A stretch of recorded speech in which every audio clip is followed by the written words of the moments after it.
At my husband's 40th birthday celebration, my mother-in-law dragged my 8-year-old adopted daughter out of her chair and physically shoved her toward the hallway. She told my little girl to go sit in a different room because the main table was reserved for my husband's real children. When my husband saw what was happening, he did not just raise his voice. He shattered his champagne glass against the marble floor and made a public announcement that drained the blood from his parents' faces.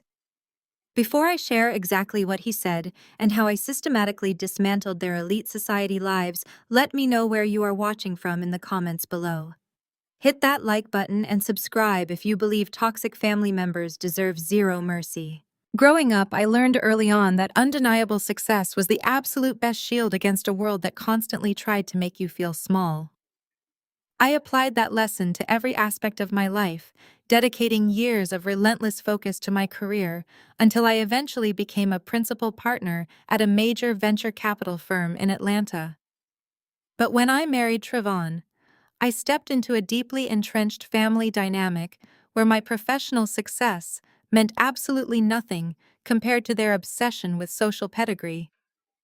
Trevon is a brilliant, loving man, but his parents, Valerie and Desmond, operated like gatekeepers to a kingdom built on smoke mirrors and generational arrogance. They prided themselves on their status in the local high society, constantly bragging about their connections and their perceived legacy. From the moment Trevon introduced me to them, Valerie made it her personal mission to remind me that I did not belong. I did not grow up summering in exclusive enclaves, and my parents were hardworking public school teachers, not corporate titans. In Valerie's eyes, I was an interloper, a gold digger who lacked the proper Spellman to Jack and Jill background, and someone who had simply manipulated her successful son into marriage. I never engaged in her petty wars. I simply smiled, sipped my tea, and went back to managing multi-million-dollar portfolios. My silence, however, was frequently misinterpreted as weakness. Valerie assumed I took her daily insults because I was intimidated by her wealth. She had no idea that my personal net worth eclipsed her husband's struggling luxury car dealership 3 times over. I kept my finances entirely private because Trevon and I valued our peace, and we wanted our children to grow up grounded rather than entitled. Trevon has 10-year-old biological twins, Malik and Keisha, from a previous marriage. They are wonderful, bright children who accepted me with open arms from day one. 2 years ago, Trevon and I decided to expand our family and foster a beautiful, shy little girl named Zuri. After a long, intensely emotional process filled with paperwork and home visits, we finally received the official adoption approval. Zuri was legally permanently our daughter. We decided to keep the finalization of the adoption a secret so we could announce it joyfully at Trevon's 40th birthday party. The event was held at the Atlanta Country Club, a sprawling, opulent venue with crystal chandeliers and floor-to-ceiling windows overlooking the meticulously manicured golf course. It was the social event of the season, packed with 300 guests from the city's elite black circles. Women in custom evening gowns and men in tailored tuxedos mingled over premium cocktails and live jazz music. I had spent months coordinating the event, ensuring every single detail was flawless, to celebrate the man I loved. I had just stepped away from the main ballroom to check on the catering staff when the atmosphere in the room suddenly shifted. As I walked back through the arched double doors, adjusting the strap of my navy silk gown, I noticed a severe commotion near the VIP section. The head table was positioned at the center of the room, decorated with cascading white orchids. Trevon was standing a few yards away, deep in conversation with a group of investors. Malik and Keisha were seated at the table, laughing at something on a tablet. But my 8-year-old daughter Zuri was not laughing. Valerie was standing right behind Zuri's chair. She was wearing a heavily beaded silver dress, looking completely out of place as she leaned down and aggressively grabbed Zuri by the shoulders.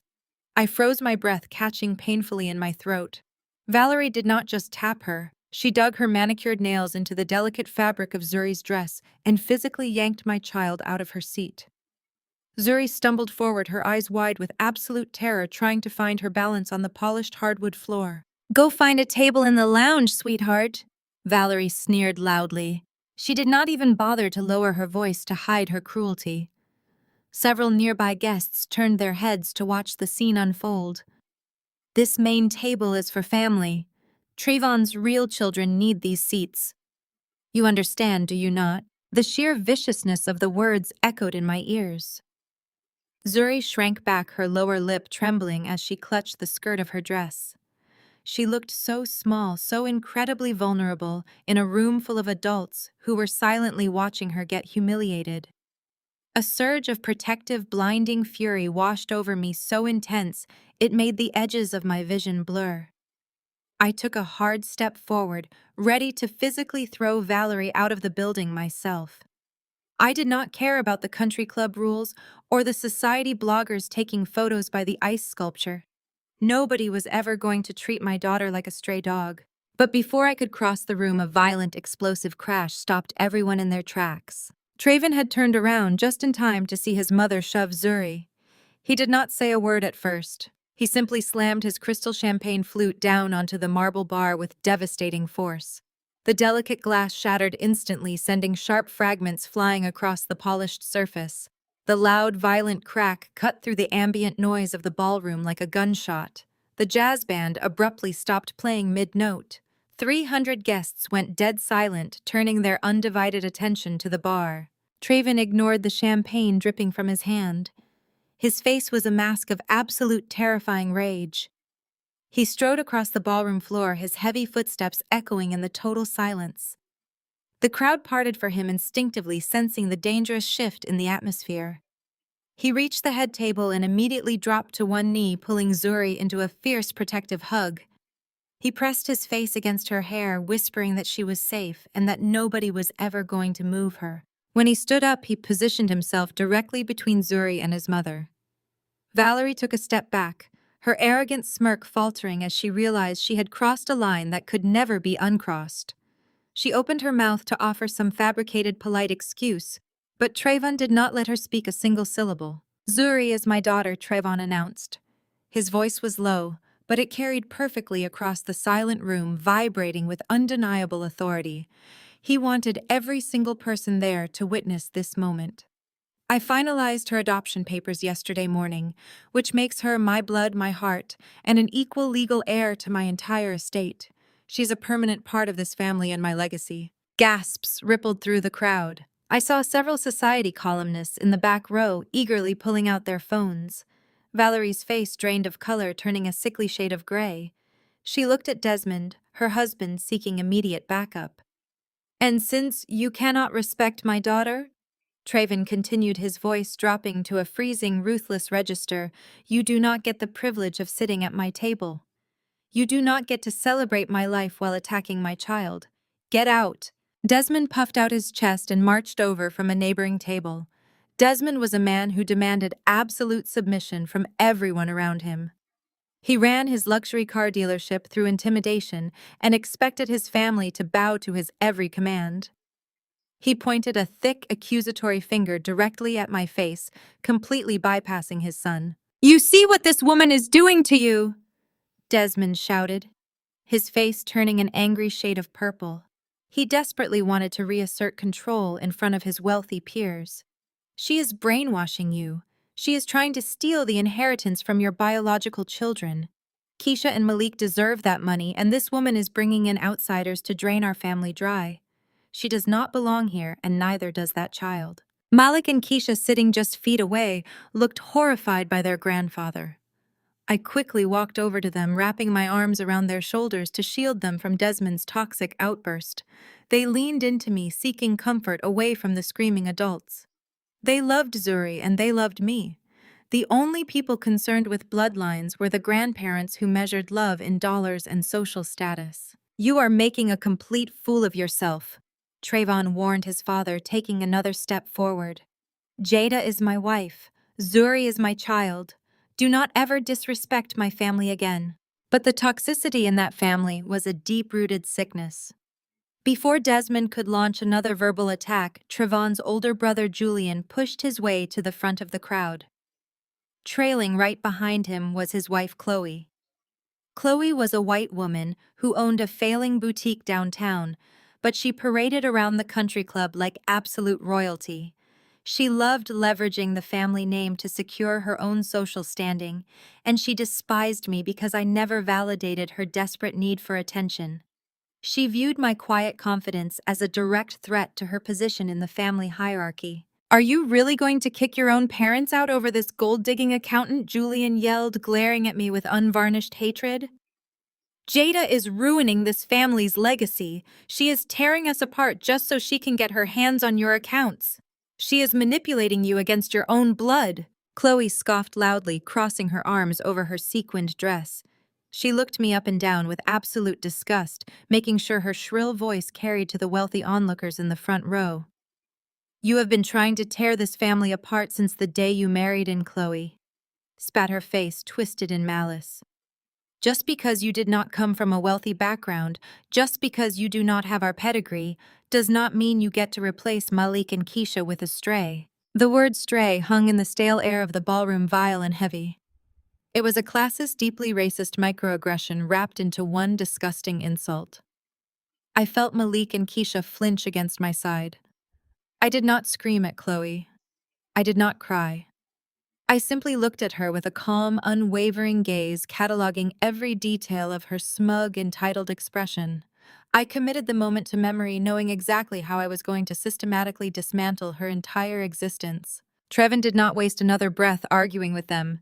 He turned to the perimeter of the room and gestured to the head of security, a towering man who had been waiting for the signal. "Escort these 4 individuals out of the building," Trevon ordered flatly. "They are no longer welcome at my table at my events or in my life. Ensure they leave the premises immediately." Valerie began to hyperventilate, clutching the bodice of her dress dramatically to garner sympathy from the shocked crowd. Desmond yelled obscenities, threatening to publicly disown Trayvon and strip him of his family titles. But the security guards were professional and entirely unfazed by Desmond's empty threats. 4 large men flanked the family members, firmly guiding them toward the grand double doors of the ballroom. As they were being humiliated and dragged out in front of the entire Atlanta social elite, Chloe dug her heels into the plush carpet. She turned her head back toward me, her face flushed red with hysteria and rage. "We will see how smug you are when the country club board revokes your membership on Monday morning." Chloe screamed, her voice echoing off the high ceilings. "We are legacy members. You are nothing. I am going to have you permanently banned from this property. You will never show your face in this society again." The heavy wooden doors closed behind them, cutting off the rest of her frantic threat. The ballroom remained completely silent for another 10 seconds. Trayvon let out a long, heavy breath, turned to the band leader, and simply nodded. The jazz music started playing again, hesitant at first, then smoothing out the lingering tension in the room. Guests slowly resumed their conversations in hushed, dramatic whispers. I knelt down on the marble floor, wrapping my arms around Zuri, Malik, and Keisha in one massive hug. I kissed Zuri's cheek and wiped away a single tear that had fallen down her face. I promised her she looked beautiful and that nobody would ever move her from her seat again. The twins hugged her too, completely rejecting the division their grandparents had tried to force upon them. Then I stood up, smoothed out the wrinkles in my silk gown, and picked up my own glass of sparkling water from the table. I took a slow, deliberate sip, a genuine cold smile spreading across my face as I looked toward the doors Chloe had just been dragged through. Chloe genuinely thought she held the ultimate power in this city because her father-in-law bought a membership to this club 30 years ago. She thought she could use this country club as a weapon to punish me for not bowing down to her. She thought I was just a boring, quiet accountant who got lucky by marrying a wealthy man. What Chloe did not know, and what none of them had bothered to ask during the 5 years I had been in this family, was the actual name of the firm where I worked. I was not a simple accountant keeping track of spreadsheets. I was the principal partner of Apex Capital. And Apex Capital was the exact private management company that had finalized the aggressive acquisition of the Atlanta Country Club just 3 days ago. I owned the building. I owned the manicured grounds. I owned the very floor Chloe had just been dragged across. And when Monday morning arrived, she was going to learn a very painful, very expensive lesson about what real power actually looked like in this city. The sound of shattering crystal echoed off the vaulted ceilings of the Atlanta Country Club. The jazz quartet stopped abruptly, the final note dying a sudden, awkward death in the air. 300 of the city's most influential figures froze, their eyes locked on my husband. Trayvon did not break eye contact with his mother. He stepped right over the glittering shards of his champagne flute, his expensive leather shoes grinding the glass into the marble floor. He moved with a cold, terrifying calm that I had only ever seen him use in corporate boardrooms when a hostile takeover was imminent. He reached Zuri, who was still trembling by the edge of the head table. Trayvon knelt down, his massive frame shielding her tiny body from the burning glare of his mother. He scooped my 8-year-old daughter into his arms and stood up to his full height. He held her securely against his chest, right over his heart. He did not whisper. He did not pull his mother aside to spare her feelings. He let his voice carry across the dead silent ballroom so every politician, judge, and socialite present could hear exactly where he stood. "Zuri is my daughter," Trayvon announced, the absolute certainty in his tone, making the velvet drapes seem to vibrate. "I finalized her adoption papers yesterday morning. She is a legal equal heir to my estate, my name, and my legacy. And since you cannot find it in your heart to respect my blood, you do not get the privilege of sitting at my table. Get out." Valerie stepped back as if physically struck. The arrogant, untouchable smirk she had worn for the past 5 years completely vanished, replaced by a pale, sickly shade of shock. Her hands trembled as she reached out, trying to grab Trayvon's sleeve, attempting to shift the narrative to save face in front of her country club peers. "Trayvon, sweetheart, please do not make a scene. I simply meant that the seating arrangements were tight and the twins needed space. You are taking this entirely out of proportion. Do not ever touch me." Trevin warned, his voice dropping to a low, dangerous register that made her pull her hand back instantly. "Do not ever speak to my child again. Now pack your things and leave my party." That was when Desmond realized his wife was losing the battle. My father-in-law had spent his entire life bullying people into submission at his luxury car dealerships, and he expected his family to bow to him with the exact same blind obedience. Desmond shoved his chair back so violently it tipped over and crashed onto the floor. He marched around the table, puffing out his chest as he stepped directly into Trayvon's personal space. But Desmond did not look at his son. He pointed a thick, manicured finger straight at my face. "You see what this woman is doing to you?" Desmond roared, his face flushing a deep, furious purple. He wanted an audience, and he was making sure he had one. "She has completely brainwashed you. Ever since you married this gold-digging accountant, you have turned your back on your real family. She is manipulating you into draining the generational wealth I helped you build. She is trying to steal the inheritance right out of the hands of your actual biological children. Malik and Keisha deserve that money, and this woman is parading around bringing outsiders into our lineage to bleed us dry." I felt Malik and Keisha press tightly against my sides. The 10-year-old twins had rushed over to me the moment their grandfather started shouting. I wrapped my arms securely around their shoulders, pulling them close to shield them from the toxic venom spilling from Desmond's mouth. Malik buried his face in my side, and Keisha grabbed my hand, both of them completely rejecting the bitter narrative their grandparents were trying to force upon them. They loved Zuri. They loved me. The only people obsessed with protecting a fabricated bloodline were the two miserable adults measuring our family's worth in trust funds and social standing. "You are making a complete fool of yourself," Trayvon said, stepping deliberately between his father and me. "Jada is my wife. Zuri is my child. My accounts and my decisions are none of your concern. If you do not turn around and walk out those doors right now, I will have security physically drag you out." Desmond scoffed loudly, attempting to laugh off the threat, but the tension in the room was boiling over. Before Trayvon could signal the guards, a sharp, grating voice sliced through the heavy atmosphere. "You cannot treat your parents this way over a nobody." Trayvon's older brother, Julian, pushed his way to the front of the crowd, his face twisted in a sneer of absolute disgust. Trailing right behind him, practically buzzing with performative outrage, was his wife, Chloe.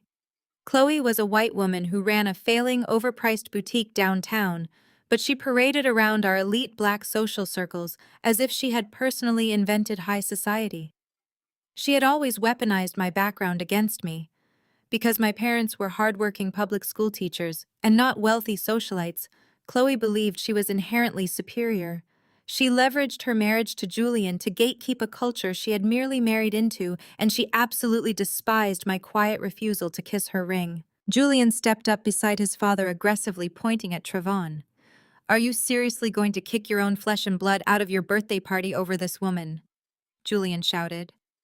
"Jada is ruining our legacy. She is actively tearing this family apart so she can control your finances. She has been scheming against us since the day she realized how much money this family has." Chloe stepped forward, placing a comforting hand on Valerie's shoulder, playing the role of the devoted, protective daughter-in-law for the watching crowd. She looked me up and down with an expression of pure, unadulterated revulsion. She made sure her voice was loud enough for every single country club board member in the room to hear. "You have been trying to dismantle this family's status from the moment you tricked Trayvon into proposing." Chloe spat, her eyes narrowed into vicious slits. "Just because you grew up with nothing, just because you lack our family's elite spellman to Jack and Jill pedigree, does not mean you suddenly possess the right to replace Malik and Keisha with a stray." The sheer audacity of her words hung in the stale ballroom air. A collective gasp rippled through the crowd of onlookers. It was a deeply racist, classist insult weaponized by a woman who had simply bought her way into the very culture she was trying to use against me. I felt the twins flinch violently against my side at the word stray. I tightened my grip on them, my heart hammering a steady, furious rhythm against my ribs. I did not scream. I did not cry. I did not give Chloe the satisfaction of seeing me lose my composure. I simply stared at her, cataloging the exact angle of her arrogant chin, the smugness in her eyes, and the sheer stupidity of her confidence. She thought she was crushing an ordinary, defenseless accountant. She had no idea she was declaring war on the principal partner of Apex Capital, the very firm that held the lease to her dying boutique. The battle lines were officially drawn, and I was going to ensure she lost absolutely everything. Monday morning arrived with the kind of crisp, clear skies that usually promised a peaceful start to the week. I drove Zuri to the Atlanta Country Club for her junior tennis league practice, listening to her chatter excitedly about her new backhand technique. She was completely oblivious to the social warfare that had erupted around her just 2 nights prior. I intended to keep it that way. I pulled my customized SUV into the valet lane, handed the keys to the attendant, and walked my daughter up the sweeping stone steps toward the grand lobby.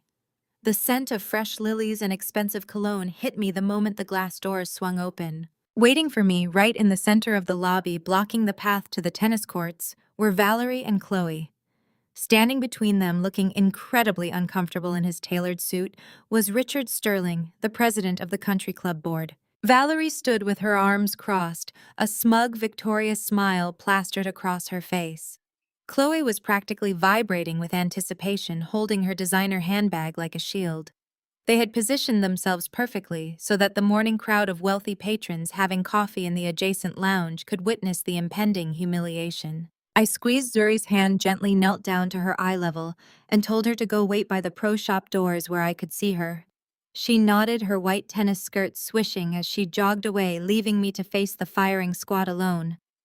I stood up, smoothed my linen trousers, and walked directly toward them. "You actually have the nerve to show your face here after the violent spectacle you caused at my son's birthday," Valerie announced loudly, ensuring her voice carried into the lounge. "Richard, this is exactly the kind of disruptive, classless behavior I warned the board about." Chloe immediately stepped forward, eager to deliver the finishing blow. "We already spoke to the board this morning, Jada. Trevon might be blinded by some charity case he pulled out of a cubicle, but this club has standards. We do not allow aggressive, broken children to mingle with our legacy members. You do not have the pedigree to be here, and you certainly do not get to replace Malik and Keisha with a stray you picked up for tax benefits." I did not raise my voice. I did not glare. I simply turned my attention to the board president, who was sweating profusely under the lobby chandeliers. Richard cleared his throat, adjusting his tie as he pulled a formal envelope from his jacket pocket. "Mrs. Wilson," Richard began, his voice tight with practiced corporate regret.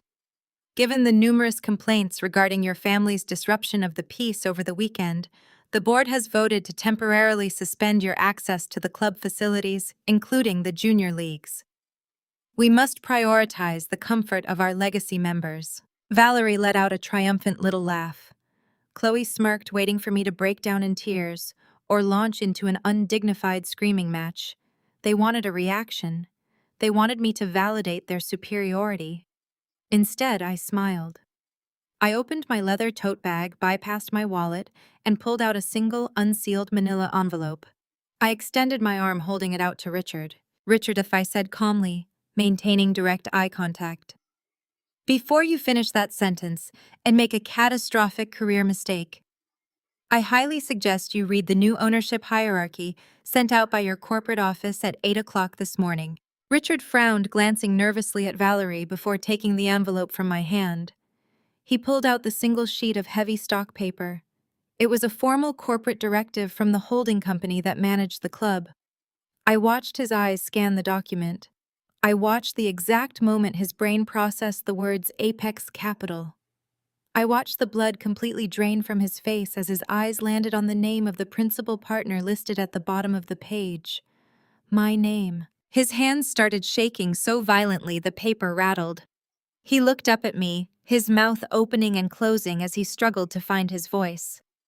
Ms. Wilson, Richard stammered, taking a massive step backward. I had absolutely no idea. The board was not informed of the acquisition details. Please, there has been a terrible misunderstanding. The suspension is immediately revoked, completely revoked. Valerie dropped her arms, her triumphant smile vanishing. What are you talking about, Richard? She demanded, stepping toward him. You are the board president. You tell this woman to leave. Richard looked at Valerie as if she were holding a live grenade. Valerie, he whispered frantically. She owns the management group. She is the new owner of this entire property. Chloe gasped, taking a physical step back as if the marble floor had suddenly turned to lava. The reality of the situation crashed down on them in real time. They had brought the board president to humiliate a woman they thought was a nobody, only to discover they were standing in my building, breathing my air entirely at my mercy. I turned my attention to Chloe, who was staring at me with wide, terrified eyes. I kept my voice incredibly soft, forcing her to lean in to hear her own destruction. Your exclusive boutique downtown has been struggling to meet its margins for 6 months, Chloe. I said, delivering the facts with lethal precision. I know this because Apex Capital owns that commercial real estate block. Your lease expires in exactly 30 days. I highly suggest you go pack your inventory this afternoon because your renewal application is officially denied. Chloe let out a choked, desperate sound. Valerie grabbed her daughter-in-law's arm, her face a mask of absolute panic, and practically dragged her toward the exit. They did not say another word. They fled the lobby, leaving Richard Sterling repeatedly apologizing to me as I walked away to join my daughter for her tennis lesson. I had won the battle at the country club, but I severely underestimated how low Valerie would sink to win the war. Since she could no longer beat me financially or socially, she decided to go for the emotional jugular. She targeted the most vulnerable people in our family. Wednesday afternoon, Trayvon was downtown closing a real estate deal, and I was working from my home office. The house was quiet. The kids had been dropped off from school an hour earlier. I was reviewing quarterly projections when my office door slowly pushed open. Malik walked in. Trayvon's 10-year-old son was usually full of boundless energy, constantly bouncing a basketball or telling me about his science projects. But right now his shoulders were slumped and his face was stained with fresh tears. He looked incredibly small as he stood in the doorway, clutching his backpack strap. Jada, Malik asked, his voice trembling so badly he could barely get the words out. Are you bankrupting my dad? Are you taking all of our college money to buy things for Zuri? The question hit me like a physical blow to the chest. I dropped my pen, pushing my chair back immediately. I walked over and knelt down in front of him, gently taking his hands in mine. His hands were shaking. Malik, look at me. I said, my voice firm but flooded with warmth. Absolutely not. Your father and I love you, Keisha, and Zuri equally. Nobody is taking your money, and nobody is bankrupting this family. Where on earth did you hear something like that? Malik wiped his eyes with the back of his sleeve. Grandma Valerie picked Keisha and me up from school today. She took us to get ice cream. She started crying and told us that we needed to be careful. She said you were a gold digger and that you were emptying my dad's bank accounts to give Zuri a better life than us. She said we were going to lose our house because of you. A cold, blinding fury washed over me. Valerie had weaponized a child's sense of security. She had purposely inflicted deep emotional trauma on a 10-year-old boy just to plant seeds of resentment against me and Zuri. It was sick. It was a level of desperation I had never encountered. I pulled Malik into a tight hug, holding him until his breathing steadied. I promised him that his grandmother was telling lies because she was angry about a disagreement we had. I told him he never had to worry about his future, his home, or his college fund ever again. To prove it to him, to completely erase the fear Valerie had planted in his mind, I stood up and walked over to my desk. I opened my laptop and navigated to the secure banking portal.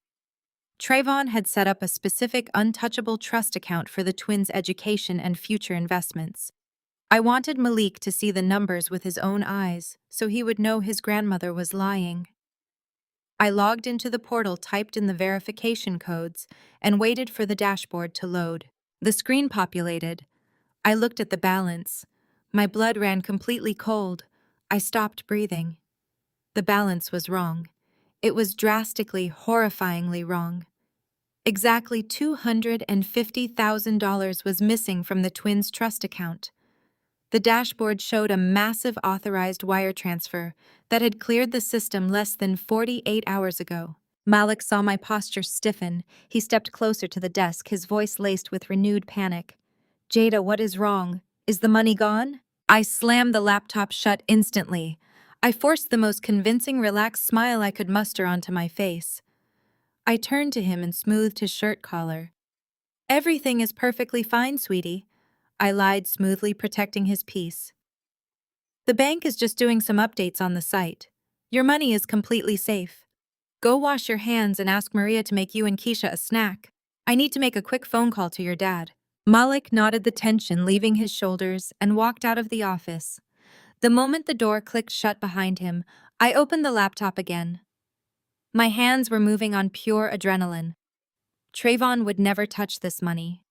We had ironclad agreements about the kids' trusts. Someone had bypassed the security protocols. Someone had forged an authorization. I bypassed the standard banking interface and logged into my private firm's financial tracking software. I pulled the raw data for the wire transfer, tracking the exact routing number where the $250,000 had been deposited. The money had not gone to an offshore account. It had not gone to a random shell company. The destination routing number belonged to a local corporate operating account right here in Atlanta. The account belonged to Desmond's luxury car dealership. I sat back in my chair, staring at the screen as the horrifying reality clicked into place. Valerie and Desmond had not just insulted me at a country club. They had not just manipulated their grandchildren with toxic lies. They had committed felony wire fraud. They had stolen $250,000 from their own flesh and blood to prop up their failing business. And Valerie had tried to preemptively cover her tracks by poisoning Malik's mind, hoping that when the missing money was eventually discovered, the children would blame me. They wanted to call me a gold digger. They wanted to call my daughter a stray. But they were the ones robbing their own family blind to maintain the illusion of their high society wealth. I picked up my cell phone and dialed my husband's private number. Trayvon answered on the second ring. "Cancel your afternoon meetings," I told him, my voice devoid of any emotion. "I am picking you up in 20 minutes. We are going car shopping." The atmosphere inside the private dining room at Chop's Lobster Bar was suffocatingly tense. The mahogany walls and dim ambient lighting were designed for intimate elite gatherings, but tonight the room felt like an interrogation chamber. Valerie, Desmond, Julian, and Chloe were already seated when Trayvon and I arrived. They were dressed to the nines, wrapped in designer labels they could no longer afford, attempting to project the illusion of wealth, even as their empire crumbled around them. They had preemptively ordered a bottle of my favorite vintage wine, a pathetic, transparent attempt to play the role of the perfect, welcoming family. We did not sit down. Trayvon stood behind the heavy leather chair at the head of the table, his posture rigid and commanding. I stood quietly beside him, my face a mask of polite indifference. Valerie's hands were shaking as she reached into her Chanel purse. She pulled out a pristine certified bank check and slid it across the polished wood table toward Trevon. Here, Valerie said, forcing a wavering, sickeningly sweet smile. $50,000. It is the first installment. We will pay the rest of the trust money back over the next year. We just ask that in exchange you and Jada attend the Founders Gala with us this Saturday. We need to present a united front for the society photographers. If the board sees us laughing and drinking together, they will drop the rumors about the dealership, and they won't revoke our legacy status. Trevon did not even glance at the piece of paper. He reached out with one finger and slowly slid the check right back across the table until it rested in front of his mother. You stole $250,000 from your own grandchildren to fund a failing vanity project. Trevon stated, his voice devoid of any warmth or familial affection. You do not get to negotiate a payment plan, and you certainly do not get to buy our presence at a society gala to save your miserable reputations. Chloe, entirely incapable of reading a room or recognizing her own impending doom, lost her temper. The fragile facade of reconciliation shattered instantly. She slammed her hands flat on the dining table, her face twisting into an ugly sneer as she glared directly at me. You are a vicious, ungrateful sociopath, Chloe hissed, completely dropping the polite act. You manipulated him into doing this. You bring that stray child into our lineage, demand we treat her like royalty, and then you use your corporate title to terrorize us. We elevated you by letting you marry into this family, Jada. You owe us respect. I didn't raise my voice. I didn't engage in her petty screaming match. I simply reached into my clutch and pulled out my cell phone. Without breaking eye contact with Chloe, I tapped a few buttons on my screen, syncing my device to the private dining room's high-end Bluetooth speaker system. I pressed play. A sharp static click echoed through the room, followed immediately by Chloe's own shrill, panicked voice. Yes, I'm filing a report. The address is 4420 Buckhead Estate Drive. The mother is completely unstable. She encourages the adopted kid to physically attack the biological twins. The children are in immediate danger. You need to send someone right now before she hurts them. The audio was crystal clear. It filled every corner of the dining room. Chloe's face drained of all blood, turning a horrifying translucent white. Valerie let out a strangled gasp, clapping both hands over her mouth. Desmond stared at the speaker as if it were a venomous snake. Julian leaped out of his chair so fast, his knees hit the table, knocking over his full glass of red wine. It shattered against the floor, bleeding across the expensive carpet. I paused the recording and placed my phone gently on the table. That is the unedited audio file pulled from the state's CPS portal, matched precisely to the IP and MAC address of your personal cell phone. I informed Chloe, my voice eerily calm. My lawyer already has a certified copy. The Atlanta Police Department received their copy 20 minutes ago. Julian looked like he was about to vomit. He grabbed Trayvon's sleeve, his voice cracking with pure terror. Trayvon, please. Filing a false CPS report is a felony. They'll take her to jail. She'll lose her license. Trayvon, you cannot let her do this to us. We're your blood. You crossed the line of blood the second you sent state agents to my house to terrorize my children, Trevon replied, yanking his arm away from his brother's grasp. You are nothing to me. Valerie stood up, her chair scraping loudly against the floor. She pointed a trembling finger at me, tears of absolute panic streaming down her face. You are a monster. You are destroying this family's legacy. I didn't destroy anything, I replied, smoothing the lapel of my jacket. But I am restructuring it. You have exactly 48 hours until the Founders Gala on Saturday night. You will attend the gala. You will stand on that stage, and you will publicly confess to embezzling the money from Malik and Keisha to fund your fraudulent businesses. You will then announce your immediate resignation from every societal board in this city. Desmond's eyes widened in horror. You want us to humiliate ourselves in front of the entire Atlanta elite. We will be ruined. We will be pariahs. If you don't, I countered, leaning forward slightly. I let the police execute the felony arrest warrant for Chloe on Monday morning, and I let the IRS liquidate your entire existence by Friday. Confess and surrender your status, or go to federal prison. Those are your only two options. Enjoy the appetizers.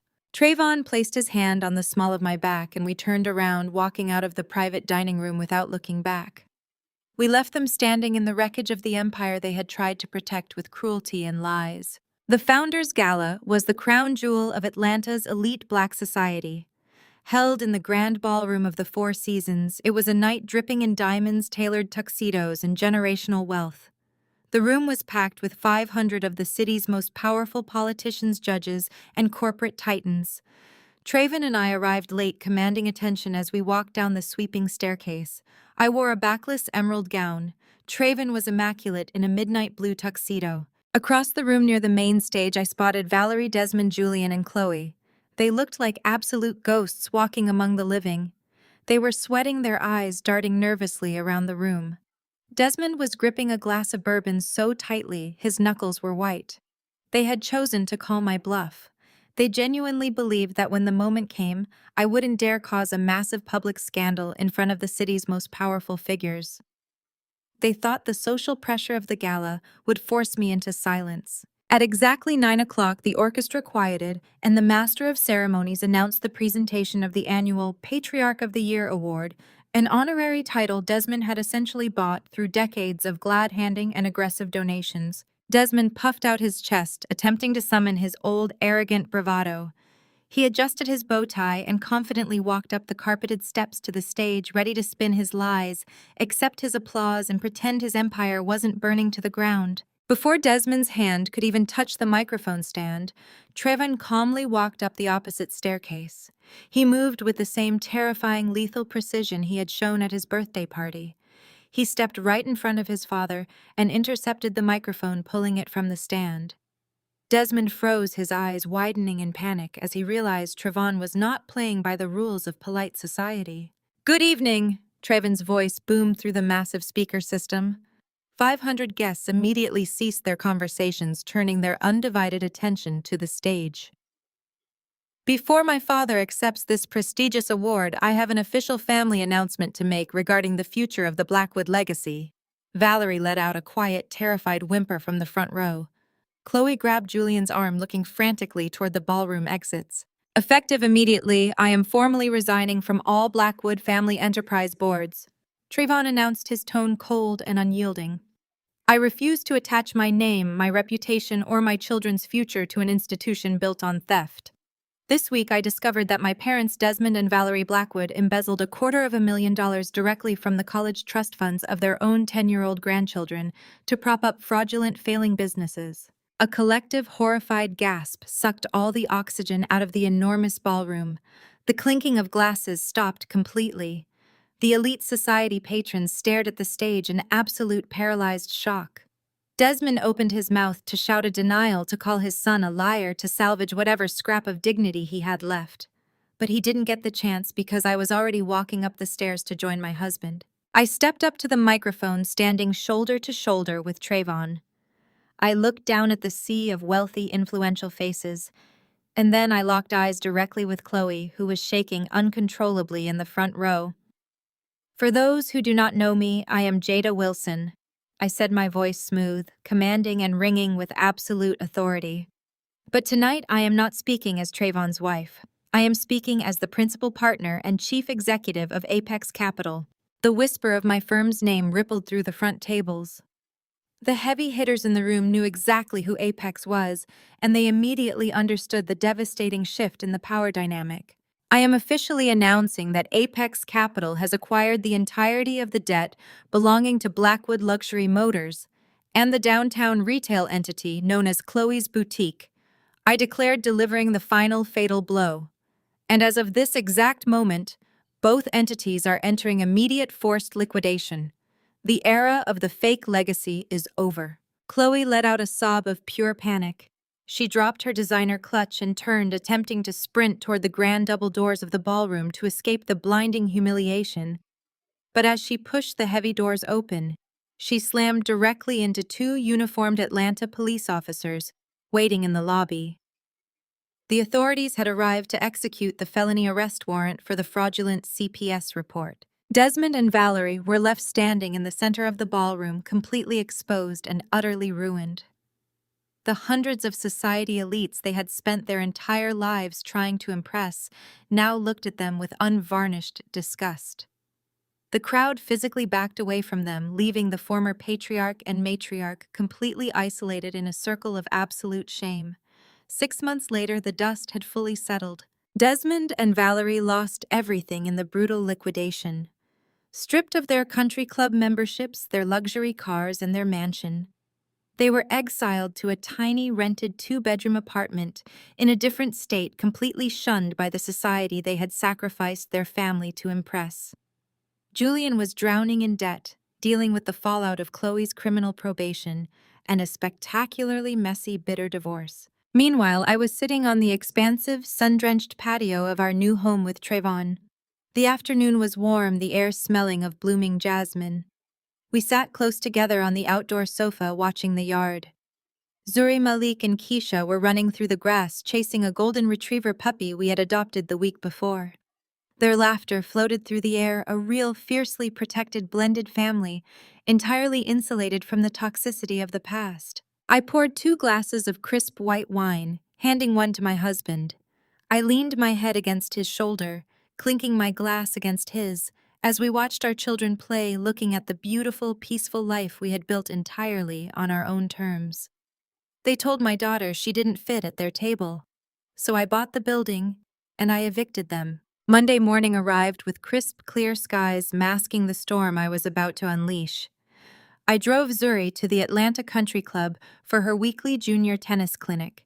She was in the passenger seat swinging her racket and chattering excitedly about her backhand, completely insulated from the toxic warfare her grandparents had waged 2 nights prior. I intended to keep her that way. We walked through the sweeping glass doors of the grand lobby. The scent of fresh lilies and old money hung heavy in the air, but instead of the usual quiet murmur of the morning crowd, the lobby was uniquely tense.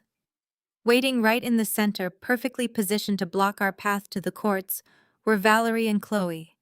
Standing between them, shifting his weight nervously, was Richard Sterling, the president of the country club board. Valerie's arms were crossed, a triumphant smirk plastered on her meticulously contoured face. She had gathered an audience. Several wealthy patrons lingered in the adjacent lounge, pretending to read their morning papers, while eagerly watching the drama unfold.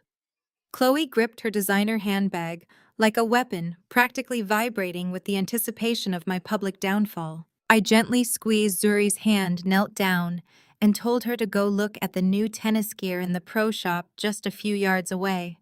She nodded and skipped off her white tennis skirt, swishing as she disappeared behind the glass doors, safely out of earshot. I stood up, smoothed my tailored blazer, and walked directly toward the firing squad. I cannot believe you actually showed your face here after the violent, classless spectacle you orchestrated at my son's birthday, Valerie announced.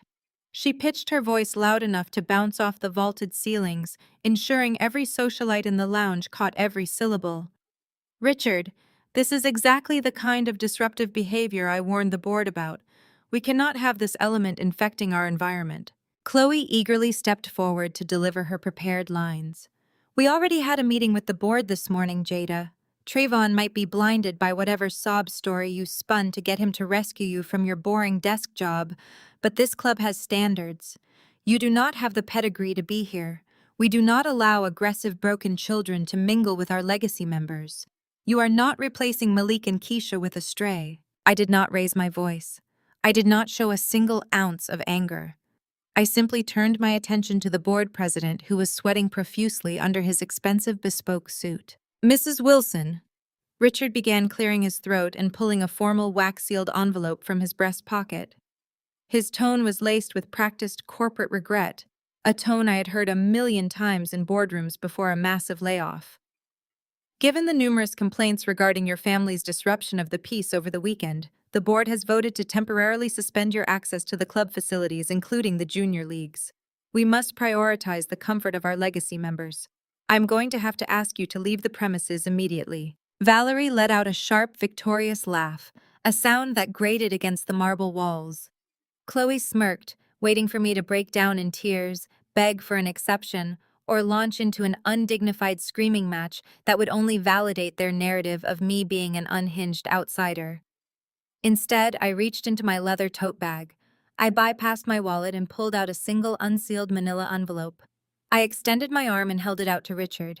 "Richard," I said calmly, maintaining unwavering eye contact, "before you officially hand me that suspension and make a catastrophic career mistake that will ripple through your entire professional network, I highly suggest you read the new ownership hierarchy sent out by your corporate holding company at exactly 8 o'clock this morning." Richard frowned, glancing nervously at Valerie before cautiously taking the document from my hand. He unfolded the single sheet of heavy stock paper. It was a formal corporate directive from the parent company that managed the country club's real estate and day-to-day operations. I watched his eyes scan the dense legal text. I watched the exact second his brain processed the words Apex Capital. I watched the blood completely drain from his face as his eyes tracked down to the name of the principal partner listed at the bottom of the page as the primary signatory. My name. His hands began to shake so violently the paper audibly rattled against his knuckles. He looked up at me, his mouth opening and closing like a fish suffocating on dry land. The arrogant authority he had projected just moments ago completely dissolved into raw terror. "Ms. Wilson," Richard stammered, taking a massive step backward, physically distancing himself from Chloe and Valerie. I had absolutely no idea.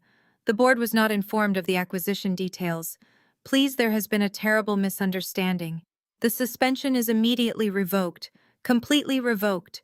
I will handle these complaints myself." Valerie dropped her arms, her triumphant smile vanishing into thin air. "What are you talking about, Richard?" she demanded, stepping aggressively toward him, her voice cracking with indignation. "You are the board president. You tell this woman to leave right now." Richard looked at Valerie as if she were holding a live grenade. "Valerie," he whispered frantically, his professional composure shattering entirely. "She owns the management group. She is the new owner of this entire property. We cannot kick her out. She is our employer." Chloe gasped, stumbling backward as if the marble floor had suddenly given way beneath her designer heels. The reality of the situation crashed down on them in real time.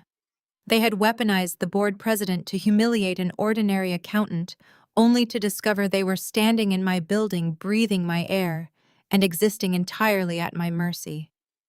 The wealthy patrons in the lounge who had been eager for my humiliation were now staring in stunned silence, rapidly recalibrating their social alliances. I turned my absolute focus to Chloe, who was now staring at me with wide, terrified eyes.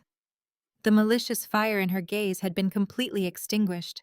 I kept my voice incredibly soft, forcing her to lean in to hear the terms of her own destruction. "Your exclusive boutique downtown has been struggling to meet its profit margins for 6 consecutive months. Chloe," I stated, delivering the facts with lethal precision. "I know this because Apex Capital owns that commercial real estate block. You have been habitually late on your common area maintenance fees, and your foot traffic is non-existent. Your lease expires in exactly 30 days. I highly suggest you go pack your inventory this afternoon. Your renewal application is officially denied." Chloe let out a choked, desperate sound. The smug superiority that had defined her entire existence evaporated, leaving behind nothing but raw, unfiltered panic. She looked around the lobby, suddenly aware that every socialite in the room had heard exactly how financially ruined she truly was. Valerie grabbed her daughter-in-law's arm, her face a mask of shock and fury. Without uttering another word, they turned and fled toward the glass exit doors, their heels clicking frantically against the floor as they practically ran out of the lobby. Richard Sterling trailed behind them, muttering frantic apologies to me over his shoulder. I took a deep cleansing breath, adjusted my blazer, and walked into the pro shop to retrieve my daughter. We were going to have a wonderful morning on the tennis courts. But as I watched Valerie's car speed away from the valet stand, burning rubber on the pristine driveway, I knew this victory was only temporary. I had completely dismantled their power in the social and corporate world, leaving them publicly humiliated and financially exposed. But toxic, entitled people do not simply surrender when they are cornered. They change their tactics. They find a new battleground. Valerie realized she could not touch me in the boardroom or the ballroom, so she was going to pivot. If she could not hit me at the country club, she was going to hit me at home.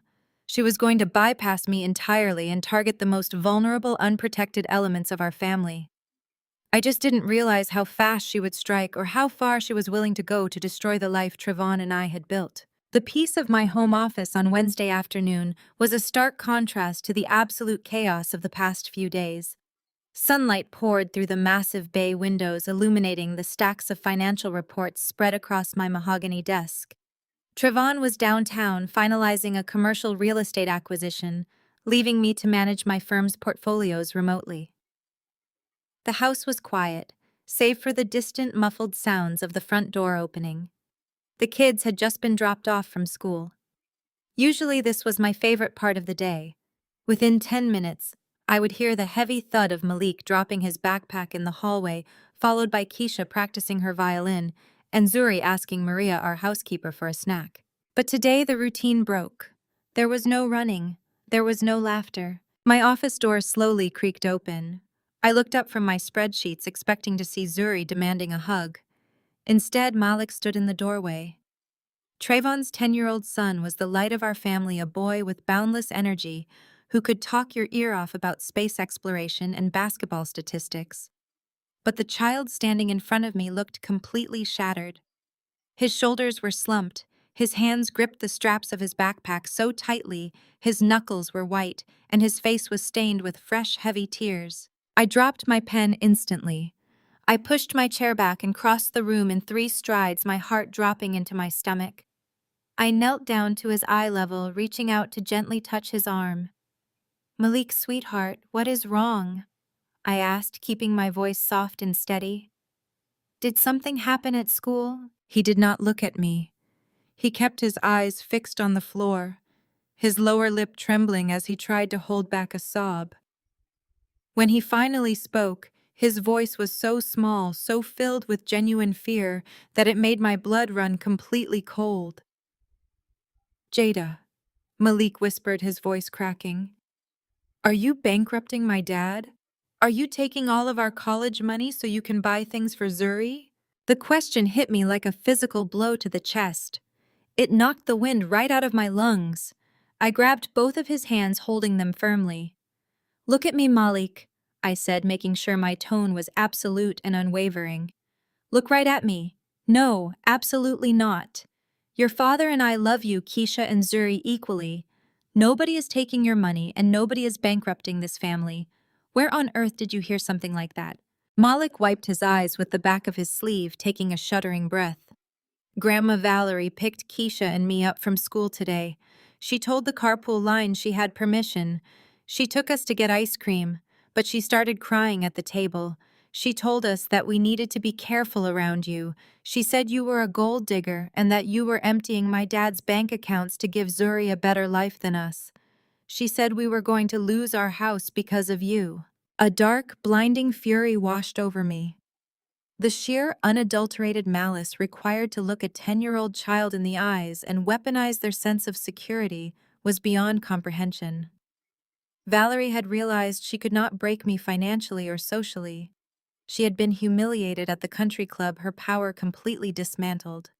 So in a desperate, vindictive pivot, she decided to inflict deep emotional trauma on her own grandchildren, just to plant seeds of resentment against me and Zuri. She wanted to poison the water.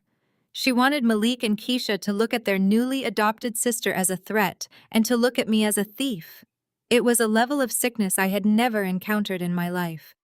Keisha appeared in the doorway, then her eyes equally red, clutching her violin case as if it were a shield. I pulled them both into a tight, fierce hug. I held them until their breathing steadied, absorbing their fear and replacing it with absolute certainty. "Listen to me very carefully," I told them, pulling back just enough to look them both in the eyes. "Your grandmother is very angry right now because your father and I set rules she does not like.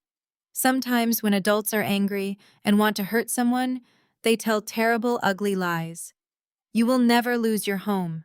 You will never lose your father, and your college funds are completely safe. Zuri is your sister and she loves you and I love you. We are a family and nobody will ever break us apart. Do you understand me?" They both nodded, the tension visibly leaving their small bodies, but words were not enough. I knew Malik. He inherited his father's analytical mind. He needed proof. To completely erase the terror Valerie had planted in his brain, I needed to show him the reality. "Come here," I said, standing up and guiding them over to my desk. "I want to show you something so you never have to worry about this again. Your dad and I set up specific untouchable trust accounts for your education and your future. The money grows every single day and nobody can touch it. Not even me." I opened my laptop and navigated to the secure high-tier banking portal our family utilized. I wanted Malik to see the numbers with his own eyes.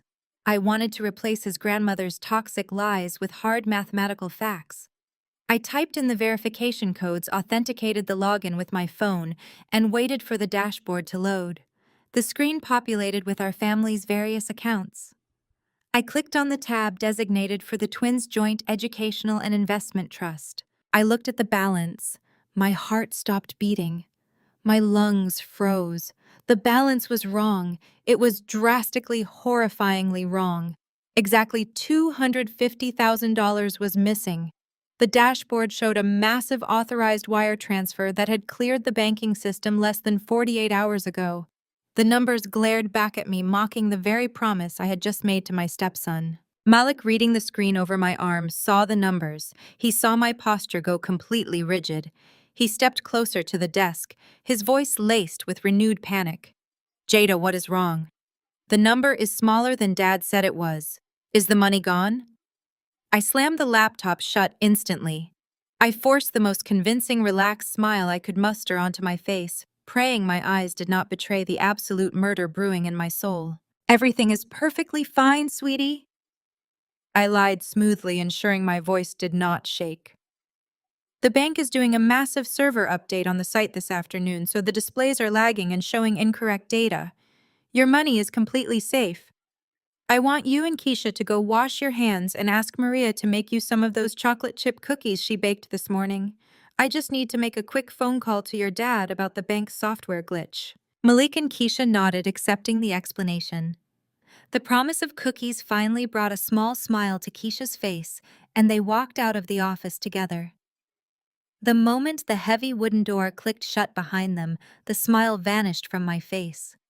My hands began to move on pure, unadulterated adrenaline. Traven would never touch this money. We had ironclad agreements and dual authentication protocols regarding the kids' trusts. Someone had bypassed the security measures. Someone had forged a primary authorization signature. I did not bother calling the bank's customer service line. They would give me standard corporate runarounds. Instead, I bypassed the commercial banking interface entirely and logged directly into Apex Capital's proprietary financial tracking software. Through my firm's back-end access, I pulled the raw data for the wire transfer, bypassing the superficial bank statements, to track the exact routing number where the $250,000 had been deposited. The money had not been moved to an offshore account in the Caymans. It had not vanished into a decentralized crypto wallet or a random shell company. The destination routing number belonged to a local registered corporate operating account right here in the city of Atlanta. I ran the routing and account numbers through the State Business Registry database. The search results populated in less than 3 seconds. The account belonged to Blackwood Luxury Motors, Desmond's car dealership. I sat back in my chair staring at the glowing screen as the horrifying, vile reality of the situation clicked into perfect place. Valerie and Desmond had not just insulted me at a country club.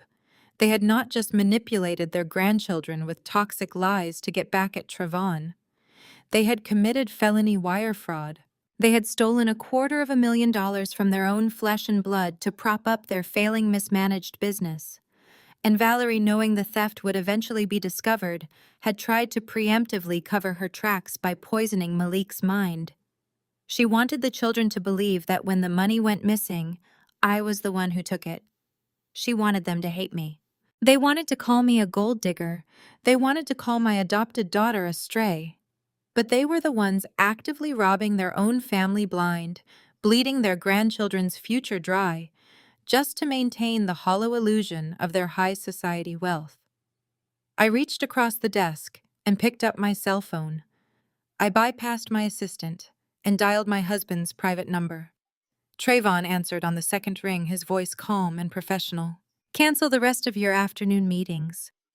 I told him, my voice devoid of any warmth, carrying a lethal edge that made him go instantly silent on the other end of the line. I am picking you up in 20 minutes. We are going car shopping. I pulled up to the curb outside Trayvon's sleek high-rise office building precisely 20 minutes later. He was waiting on the sidewalk, his suit jacket unbuttoned, his jaw set in a hard, uncompromising line. He slid into the passenger seat, and I handed him my encrypted tablet without saying a single word. The screen was open to the Apex Capital tracking software.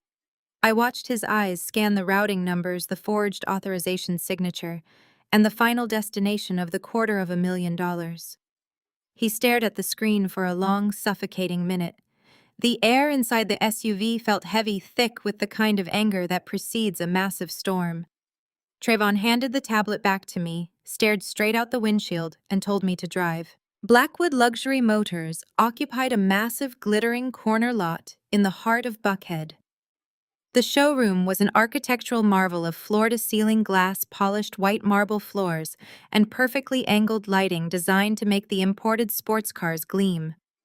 It was the physical manifestation of Desmond's ego, a monument to a legacy built entirely on debt and intimidation. As I pulled my SUV into the VIP visitor spot, we could see the showroom was packed. It was a busy Monday afternoon.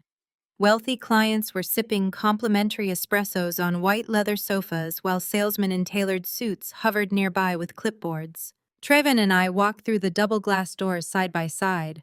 The receptionist at the front podium immediately stood up, flashing a bright customer service smile, ready to welcome the owner's son.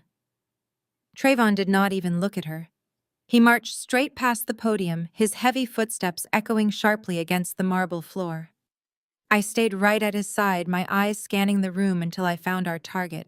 Desmond was standing near the center of the showroom, leaning against the hood of a brand-new matte black Porsche. He was loudly recounting a golf story to a well-known local politician and his wife, laughing heartily and slapping the man on the shoulder. He was in his element, playing the role of the benevolent, wealthy patriarch. Trayvon did not slow his pace. He walked directly up to the Porsche, completely ignoring the bewildered politician. "Where is my children's $250,000? Trayvon demanded. His voice was not a shout, but it possessed a carrying, lethal clarity that instantly silenced the entire front half of the showroom. Desmond froze mid-laugh. His hand dropped slowly from the politician's shoulder. The color drained from his face as he stared at his son, his eyes darting frantically to the surrounding customers, who had suddenly stopped talking. "Trayvon, my boy," Desmond stammered, attempting to force a hearty, dismissive chuckle. "This is neither the time nor the place. We are doing business here. Let us step into my private office and we can sort out whatever little misunderstanding you are talking about." "We are not stepping anywhere," Trayvon replied, planting his feet firmly on the marble. "You bypassed the security protocols on my accounts. You forged an authorization signature. You wired $250,000 out of Malik and Keisha's educational trust directly into your corporate operating account. I want a certified bank check for the full amount handed to me right now, or I am shutting this entire building down." The politician awkwardly cleared his throat, grabbed his wife by the elbow, and quickly backed away toward the exit. Several other customers set down their coffee cups and began whispering to the sales staff. Desmond's face flushed a deep, dangerous red. He realized he could not intimidate his way out of the main floor. He had to engage. "You lower your voice when you speak to me in my establishment," Desmond hissed, stepping closer to Trayvon, trying to use his physical bulk to force his son backward. Trayvon did not move a single inch. It was a temporary family loan. We had a slight liquidity issue with the overseas suppliers this quarter. I was going to put the money right back before the end of the year. You have millions sitting in accounts doing absolutely nothing. Your kids are 10 years old. They do not need that cash right now, but your family's business did. "A family loan requires a conversation and an agreement," I interjected, stepping up beside my husband. "What you executed is called felony wire fraud. You stole from children because you have mismanaged this dealership for the past 5 years, and the banks have finally cut off your credit lines. Desmond turned his furious gaze on me, his upper lip curling in disgust. I knew you were behind this disrespect, he spat. You have poisoned his mind. You come from nothing, so you do not understand how real families operate. I built this empire from the ground up. I paid for Trayvon's private schools, his college, his first house. I made him the man he is today. He owes me. Every dollar he makes is because of the name I gave him. If I need to move some funds around to protect the Blackwood legacy, I have the absolute right as the head of this family to do so. You do not have a legacy, Desmond Trevon said, his voice dropping to a freezing temperature. You have a mountain of debt and an obsession with looking rich. You used my mother to plant toxic, terrifying lies in my son's head so he would blame Jada when the money went missing. You tried to destroy my marriage to cover up your theft. You are a coward and a thief. Desmond's chest heaved. He raised his hand, pointing a trembling finger right between Trayvon's eyes. You listen to me, boy. You are going to turn around, walk out of my showroom, and you are going to let me run my business. You will get your money back when I say you get it back. If you try to ruin me in front of this city, I swear to God I will publicly disown you. I will strip you of the Blackwood name. Trevon looked at his father with absolute pity. Keep the name, Trevon said flatly. It is entirely worthless anyway. Trayvon reached into the breast pocket of his suit jacket and pulled out his cell phone. He unlocked the screen and held it up so his father could see the keypad. I am not waiting for a check, Trayvon announced, his thumb hovering over the screen. I am calling the Atlanta Police Department right now. I am reporting a felony wire fraud, identity theft, and grand larceny. You can explain your temporary family loan to the federal prosecutors. Desmond's eyes widened in genuine terror. He lunged forward, trying to snatch the phone out of Trayvon's hand, but Trayvon easily stepped back, his thumb pressing the call button. Before the phone could even begin to ring, the heavy frosted glass door of the back executive suite banged open with a deafening crash. The glass shuddered in its metal frame. Valerie rushed out of the office, her hair wild, her expensive silk blouse wrinkled. She was clutching a stack of papers to her chest, her face completely unhinged. She sprinted across the showroom floor, ignoring the staring customers and the horrified sales staff screaming at the absolute top of her lungs. Valerie burst through the heavy frosted glass doors of the executive suite like a woman possessed. She practically sprinted across the pristine showroom floor, her designer heels clicking frantically, aggressively against the polished white marble. She threw her body between Trayvon and his phone, her manicured hands grasping desperately at his forearms. Are you completely out of your mind? She shrieked, her voice echoing off the vaulted glass ceilings and completely shattering whatever remaining decorum existed in the luxury dealership. Every salesperson, every receptionist, and every remaining customer turned their heads to stare at the matriarch of the Blackwood family, completely losing her grip on reality. You are going to call the police on your own father, Valerie cried out, her chest heaving heavily beneath her expensive silk blouse. She spun around to face the captive audience of employees and clients, her eyes wild with a toxic mix of panic and hatred. She pointed a shaking, accusatory finger directly at me. This is her fault. All of this is her fault. Do you all see what this woman is doing to my son? If this gold digger was not draining you dry, Trevon, you would gladly help your father. You would be proud to support the family that gave you absolutely everything. She stepped closer to me, trying to use her presence to intimidate me, a tactic she had employed since the day we met. You come into our elite world, you take our successful son, and now you want to criminalize his father over a simple transfer of funds. We had to take that money because you have completely isolated him from us. You are hoarding his wealth for that adopted child of yours, while your real biological family struggles to maintain our standing. The absolute audacity of her projecting her own felony theft onto me in front of an entire showroom of people was staggering. She was attempting to rewrite the narrative in real time, playing the desperate victim of a greedy, manipulative daughter-in-law. She wanted the staff to believe I was the villain, hoping the public pressure would force Trayvon to back down. Before Trayvon could shake off his mother's frantic grip and dial the authorities, the back office door swung open once again. Julian and Chloe marched out, their faces flushed with indignation and entitlement. They had obviously been hiding in the executive suite, likely strategizing with Desmond about how to handle their mounting catastrophic financial ruin when Trayvon and I blew through the front doors. Julian shoved his way past a stunned sales manager and planted himself aggressively next to Desmond. He puffed out his chest, trying to mirror his father's arrogant posture, though he only succeeded in looking desperate and deeply panicked. "Mom is absolutely right," Julian yelled, pointing a hostile finger at Trayvon. "You are turning your back on your own blood over a minor accounting correction.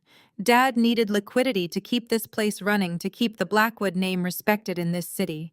And instead of writing a check to cover us like a loyal son, you bring this boring desk clerk down here to threaten us. You are an absolute disgrace to this family." Chloe crossed her arms over her chest, nodding vigorously in agreement. "You are acting like a complete psycho, Trayvon," she added, her voice dripping with the usual snobby condescension she reserved for anyone she deemed beneath her. "It is just money. You have millions of it. You should be helping us elevate the family brand, not throwing a pathetic tantrum in public over an internal loan." Trayvon looked at his brother, his expression hardening into something terrifyingly unreadable. "An internal loan," Trayvon repeated, his voice dropping to a dangerous freezing temperature. "You consider stealing $250,000 from your 10-year-old nephew and niece an internal loan. You consider committing wire fraud a family bonding exercise." Julian's face turned an ugly mottled shade of red.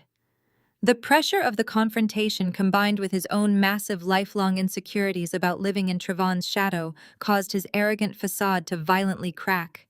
He lost whatever tiny shred of self-control he possessed and lunged forward, closing the distance between him and Trayvon. "We needed the cash," Julian screamed, the veins in his neck bulging against his collar. "Dad's credit lines were completely frozen. The overseas suppliers were threatening to pull our luxury inventory by the end of the week. And yes, we needed it because Chloe's boutique was completely underwater. Her vendors were demanding immediate payment, and the downtown landlord was threatening eviction.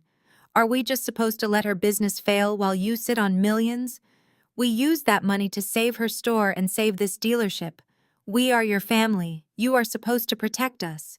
The words hung in the air, thick, heavy, and undeniably poisonous. The entire showroom went graveyard silent. The sales staff stared at Julian in absolute unblinking horror, having just listened to the owner's son explicitly confess to a massive financial crime in front of a dozen witnesses. Trayvon physically staggered backward, as if he had been shot. The warm brown color drained completely from his face, leaving him looking hollow and devastated. He looked at Desmond, who was glaring at Julian with murderous intent for his idiotic, loud confession. He looked at Valerie, who was now sobbing dramatically into her hands. And then he looked at Chloe, who suddenly seemed to realize that her husband had just admitted to funding her overpriced failing vanity project with money stolen directly from the college accounts of two innocent children. Trayvon was entirely paralyzed. The sheer, overwhelming magnitude of the betrayal short-circuited his brilliant mind. His own parents and his own brother had conspired to rob his children blind, all to fund the lavish lifestyle of a woman who had stood in a country club and called his newly adopted daughter a stray. It was a level of depravity so profound, so deeply sick, that it defied all logical comprehension.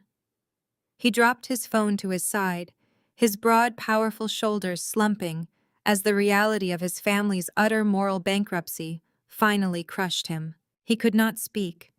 The heartbreak was too immense. He could not fight them anymore. But I could. I did not yell. I did not match Valerie's hysterical screaming or Julian's unhinged defensive rage. I stepped smoothly in front of my husband, physically shielding him from the toxic waste dump that was his biological family. I placed my briefcase on the hood of the matte black Porsche. I unclasped the gold hardware with a sharp, decisive click. I reached inside and pulled out a thick, heavy dossier bound in dark leather. I dropped the dossier onto the hood of the car with a resounding, heavy thud. Desmond flinched violently at the sound. I looked directly into Desmond's eyes, letting the quiet, calculating, boring accountant persona completely melt away. I let the principal partner of Apex Capital bleed through every single syllable I spoke.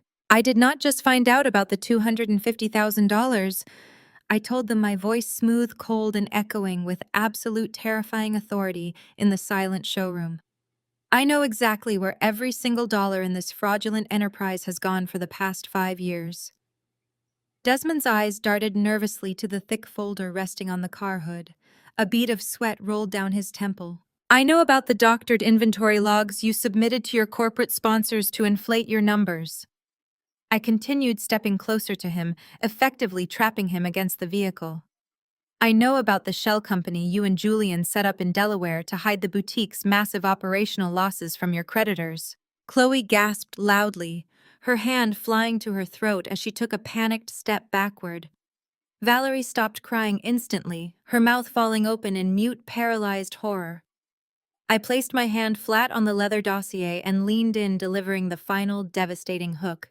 And more importantly, I said, making sure every employee and customer in the room heard me perfectly clearly.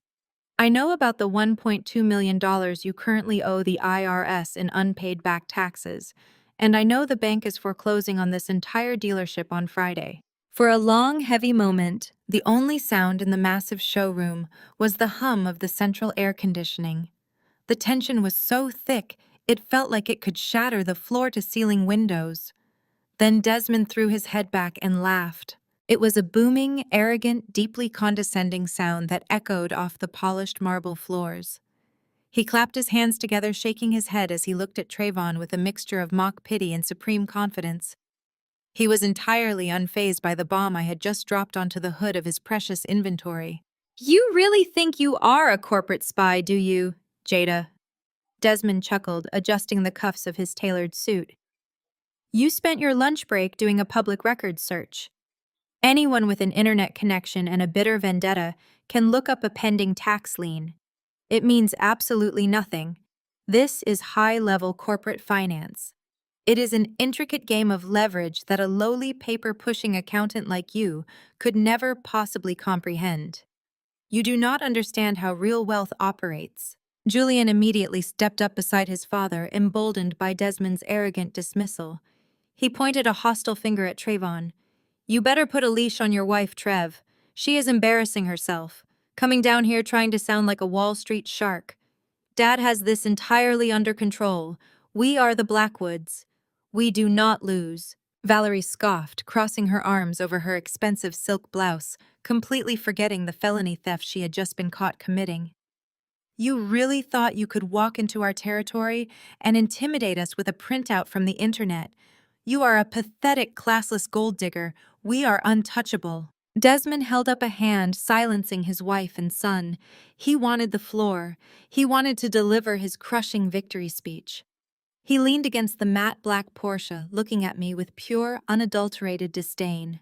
"Let me educate you on how the real world works, Jada," Desmond said, his voice dripping with superiority. "Yes, the bank filed a foreclosure notice. Yes, the IRS sent a demand letter. It is called a liquidity crunch. But it does not matter. Because while you were busy trying to ruin my reputation with my 10-year-old grandchildren, I was securing our legacy. I spent the last 3 months negotiating with one of the most ruthless elite private equity firms on the East Coast. They vetted our operations. They saw the value of the Blackwood name. Tomorrow at exactly 12 noon, they are wiring a massive capital injection directly into our holding accounts. It will clear the IRS debt, satisfy the bank, and fund our expansion.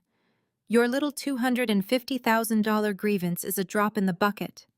I will write Trayvon a check out of petty cash tomorrow afternoon just to get you both out of my sight." Desmond smiled, crossing his arms. "So take your little leather folder, take your boring desk job, and get out of my building." I let his words hang in the air. I let him marinate in his own delusional hubris. I did not yell. I did not argue. I simply reached into the leather dossier resting on the hood of the car. I bypassed the tax liens. I bypassed the bank notices. I pulled out a thick, watermarked document bound with a distinct navy blue foil seal. I flipped it open to the signature page and placed it flat on the glossy paint of the Porsche, right under Desmond's nose. "You are referring to the Series B bailout acquisition initiated by Apex Capital," I stated. My voice was no longer soft. It was cold, sharp, and rang with absolute terrifying authority. The contract outlines a $1.8 million capital injection in exchange for 60% equity in this dealership, complete operational control, and the liquidation of the retail space currently occupied by Chloe's boutique. Desmond's arrogant smile instantly vanished. He stared at the document. He recognized the blue foil seal. He recognized the contract he had signed just 48 hours ago. His eyes darted from the paper to my face, completely bewildered. "How do you have a highly classified proprietary corporate document?" Desmond demanded, his voice dropping into a panicked whisper. "That is a confidential agreement. You stole this." "I did not steal anything, Desmond," I replied, maintaining unwavering eye contact. "I drafted it." Julian stepped closer, squinting at the paperwork. "What is she talking about, Dad? Call security. She hacked someone." "I did not hack anyone, Julian," I said, projecting my voice so every single terrified employee in the showroom could hear me clearly. "I am going to explain this to you using very small words so you can finally understand exactly who you are dealing with. My boring desk job is principal partner and chief executive officer of Apex Capital. The junior analysts you have been desperately begging for cash over the past 3 months report directly to me. I reviewed your fraudulent tax returns. I reviewed your doctored inventory logs. I personally authorized the initial underwriting for your bailout." The color completely drained from Desmond's face. He looked at me as if I had just transformed into a ghost. His mouth opened, but no sound came out. Valerie grabbed the edge of a nearby display desk, her legs physically giving out, as the gravity of my words crushed her reality. "You thought you were negotiating with some faceless corporate entity in New York." I continued, stepping closer to Desmond, forcing him to shrink back against the car. "You bought my junior partners a $5,000 dinner at Chops last week. You poured them expensive scotch and lied to their faces about your profit margins. But the final signature required to execute that capital injection tomorrow at noon belongs entirely to me. I am the private investor." Trevon stood completely still, his eyes locked on me. The devastation that had paralyzed him just moments ago was gone. It was replaced by a profound, fierce realization of exactly how much power I was currently wielding on his behalf. "You cannot do this!" Desmond gasped, his voice cracking into a high, desperate pitch. "We signed a binding term sheet. You are legally obligated to fund this deal. You will destroy my entire life." "A term sheet is contingent upon the absence of material fraud," I countered smoothly. "And considering your son just publicly confessed to committing felony wire fraud to fund a failing vanity boutique, you are in massive breach of the moral turpitude clause." I reached into my blazer pocket and pulled out my cell phone. I did not hesitate. I dialed the direct line to my vice president of acquisitions and put the call on speakerphone. It rang exactly once. "Marcus?" I said clearly into the receiver. "Yes, Jada. We are prepping the Blackwood wire transfer for tomorrow. Are we greenlit?" Marcus's professional voice echoed through the silent showroom. "No," I replied, staring dead into Desmond's terrified eyes. "Kill the deal. Shred the term sheet. The client has engaged in active wire fraud and identity theft. Blackwood Luxury Motors is completely unfundable. Let the bank execute the foreclosure on Friday." "Understood, Jada. The deal is dead. Terminating the wire now." I ended the call and slipped the phone back into my pocket. Desmond let out a horrific, strangled wheeze. He clutched his chest, his fingers digging into his expensive tie as he physically collapsed against the side of the Porsche. He was gasping for air, sliding down the side of the vehicle as the total, irreversible destruction of his empire became his reality. Valerie dropped to her knees beside him, wailing hysterically, begging Trayvon to do something, begging him to save them. Trayvon did not even blink. He looked down at his parents with absolute chilling indifference. But Chloe was not looking at Desmond. She was staring at me, her face contorted into a mask of pure manic desperation. Her boutique was dead. Her social status was eradicated. Her husband was facing federal prison. She had nothing left to lose. Chloe yanked her cell phone out of her designer handbag, her fingers trembling violently as she frantically dialed a number. She backed away from the group, her eyes locked onto mine with a venomous, unhinged fury. You think you can just walk in here and destroy us? Chloe screamed, her voice echoing wildly across the showroom floor. You think you can take everything from me and just walk away to your perfect little family? I will show you destruction, Jada. I am making a call right now, and I am going to take away the one thing you care about more than your money. Chloe's shrill threat echoed through the cavernous, silent showroom, but Traven and I did not stop walking. We did not turn around. We did not give her the satisfaction of a response. We simply pushed through the heavy glass doors, leaving the Blackwood family to suffocate in the toxic burning wreckage of their own making. As we drove back to the house, the silence in the car was heavy, but it was no longer tense. Trevon reached across the center console and intertwined his fingers tightly with mine. He had finally seen the absolute truth, and the absolute truth had set him entirely free. But toxic people do not simply fade into obscurity when they are exposed. When narcissists lose control of their victims, they immediately try to control how others see their victims. Valerie and Chloe knew their financial execution was scheduled for Friday. They had nothing left but their venom, and they decided to use their remaining 48 hours of social relevance to scorch the earth. The smear campaign began before the sun even set on Monday. It was a masterclass in high society manipulation. Valerie and Chloe bypassed the business world entirely, knowing I had them completely cornered there. Instead, they weaponized the elite Atlanta social circles, the country club lounges, the private school PTA boards, and the charity committees. They spun a narrative so aggressively twisted that it was almost impressive. My phone began blowing up by Tuesday morning. A fellow mother from Zuri's tennis clinic called, her tone dripping with fake concern, asking if Trayvon and I were having financial troubles. Then came a highly forwarded email from a prominent society blog. The rumors were vicious and highly specific. Valerie had been sitting in the country club dining room openly weeping to anyone who would listen, claiming that I was the one who embezzled the $250,000. According to Valerie's fabricated tragedy, I was using my high-level position at Apex Capital to illegally siphon money out of my stepchildren's trust funds to fuel my own lavish lifestyle. The lie was perfectly engineered to prey on the worst stereotypes of a blended family.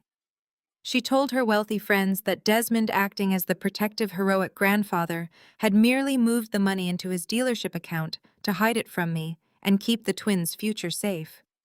She claimed I was now maliciously foreclosing on his business to destroy the evidence of my own theft. Trayvon was absolutely livid. He paced our living room on Tuesday night, his phone pressed to his ear, ready to send the unedited bank wire logs and the forged signature files directly to the Atlanta Journal-Constitution. He wanted to publicly ruin them. He wanted to burn their remaining social standing to ashes. I gently took the phone out of his hand and set it on the counter. I reminded him that releasing private financial documents to the press would breach Apex Capital's compliance protocols, and more importantly, it was exactly the kind of chaotic mudslinging Valerie wanted. I told him to let them talk. Defamation would simply be another lawsuit we would add to their bankruptcy proceedings. We knew the truth, and by Friday the bank locks on the dealership doors would prove it to the rest of the city. I thought we had weathered the worst of their desperate attacks. I thought we just had to survive the whispers for a few more days. I severely underestimated the depths of Chloe's depravity. The true devastating blow came on Wednesday evening. It was a perfectly ordinary night. The house smelled of roasted garlic and rosemary.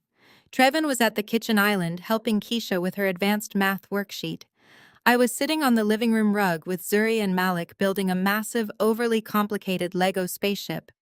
The heavy tension of the past few days had finally started to dissipate from the children's faces. Malik had even started laughing again. Then the doorbell rang. It was a sharp, authoritative knock. Trayvon wiped his hands on a kitchen towel and walked to the front door. I stayed on the rug, snapping a Lego engine into place, expecting it to be a delivery driver or a neighbor. The moment Trayvon pulled the heavy oak door open, the entire atmosphere of our home violently shifted. Standing on our front porch was a woman in a stark clinical gray suit, holding a thick clipboard. Standing directly behind her, his hand resting casually on his utility belt, was a uniformed officer from the Atlanta Police Department. My blood instantly turned to ice. I stood up so fast, I knocked the Lego spaceship over the plastic pieces, shattering across the hardwood floor. Zuri, Malik, and Keisha immediately froze their eyes, darting nervously toward the police officer. "Mr. Trevon Wilson?" The woman in the gray suit asked, her voice entirely devoid of emotion. "Yes," Trayvon replied, his body instinctively shifting to block the doorway, shielding the view of our children. "Who are you and what do you want at my house?" "My name is Agent Harris. I am an investigator with the State Department of Child Protective Services," she stated, flashing an official badge. "We received a priority high-level emergency report regarding the welfare of the children residing at this address. I need to come inside, and I need to speak with you and your wife immediately." Trayvon's jaw locked. The muscles in his back tightened with an explosive, terrifying rage. He demanded a warrant. He demanded to know who had called them. But the police officer stepped forward, explaining in a low, firm voice that a severe danger report required an immediate mandatory welfare assessment, and refusing entry would only escalate the situation into a legal removal. I walked over to the door, placing a calming hand on Trayvon's tense shoulder. I invited the agent and the officer inside, directing them to the formal sitting room near the entryway, keeping them as far away from the children as possible. I asked Maria, our housekeeper, to take the kids upstairs to the playroom and close the door. Once we were seated, Agent Harris did not waste time. She pulled a printed document from her clipboard and began reading the allegations. Every single word was a meticulously crafted, razor-sharp dagger aimed directly at my heart. Chloe had not just filed a vague complaint.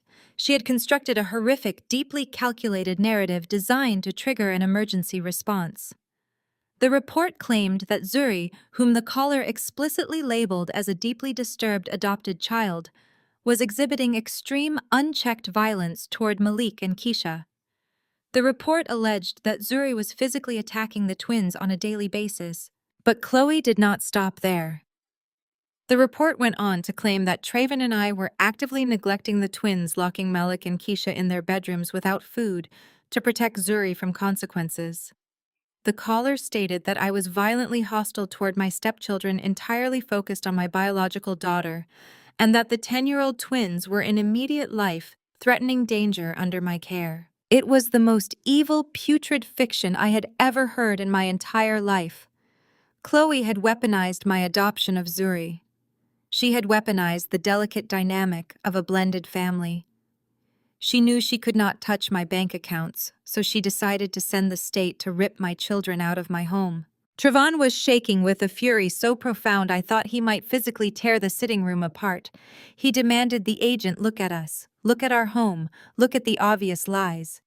He explained the financial warfare his family was currently engaged in, explicitly stating that his sister-in-law was a desperate, vindictive criminal trying to retaliate against a foreclosure. Agent Harris listened with a blank, unmoving expression. She clicked her pen, completely unfazed by Trayvon's logical defense.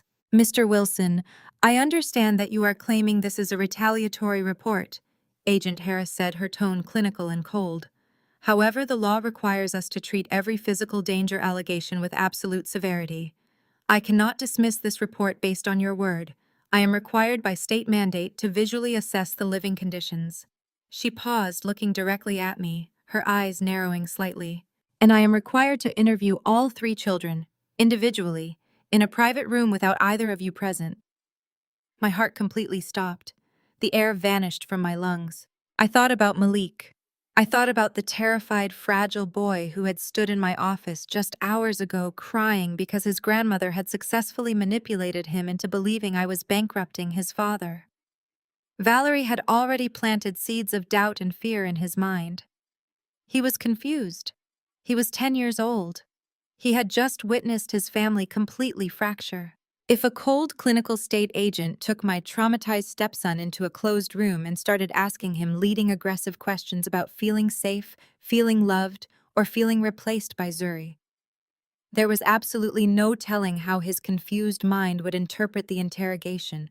One wrong word, one misunderstood answer out of a terrified child's mouth, and Chloe would get exactly what she wanted. She would destroy my family. I watched Agent Harris walk out of the formal sitting room and head toward the sweeping staircase. Every single step she took against the hardwood floor sounded like a gavel striking a block.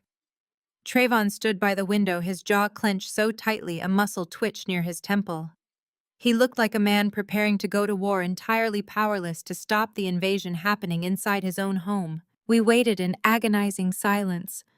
10 minutes passed, then 20, then 30. My mind raced through every horrible scenario. I pictured Malik sitting in a sterile chair, his brilliant 10-year-old mind crumbling under the weight of his grandmother's lies.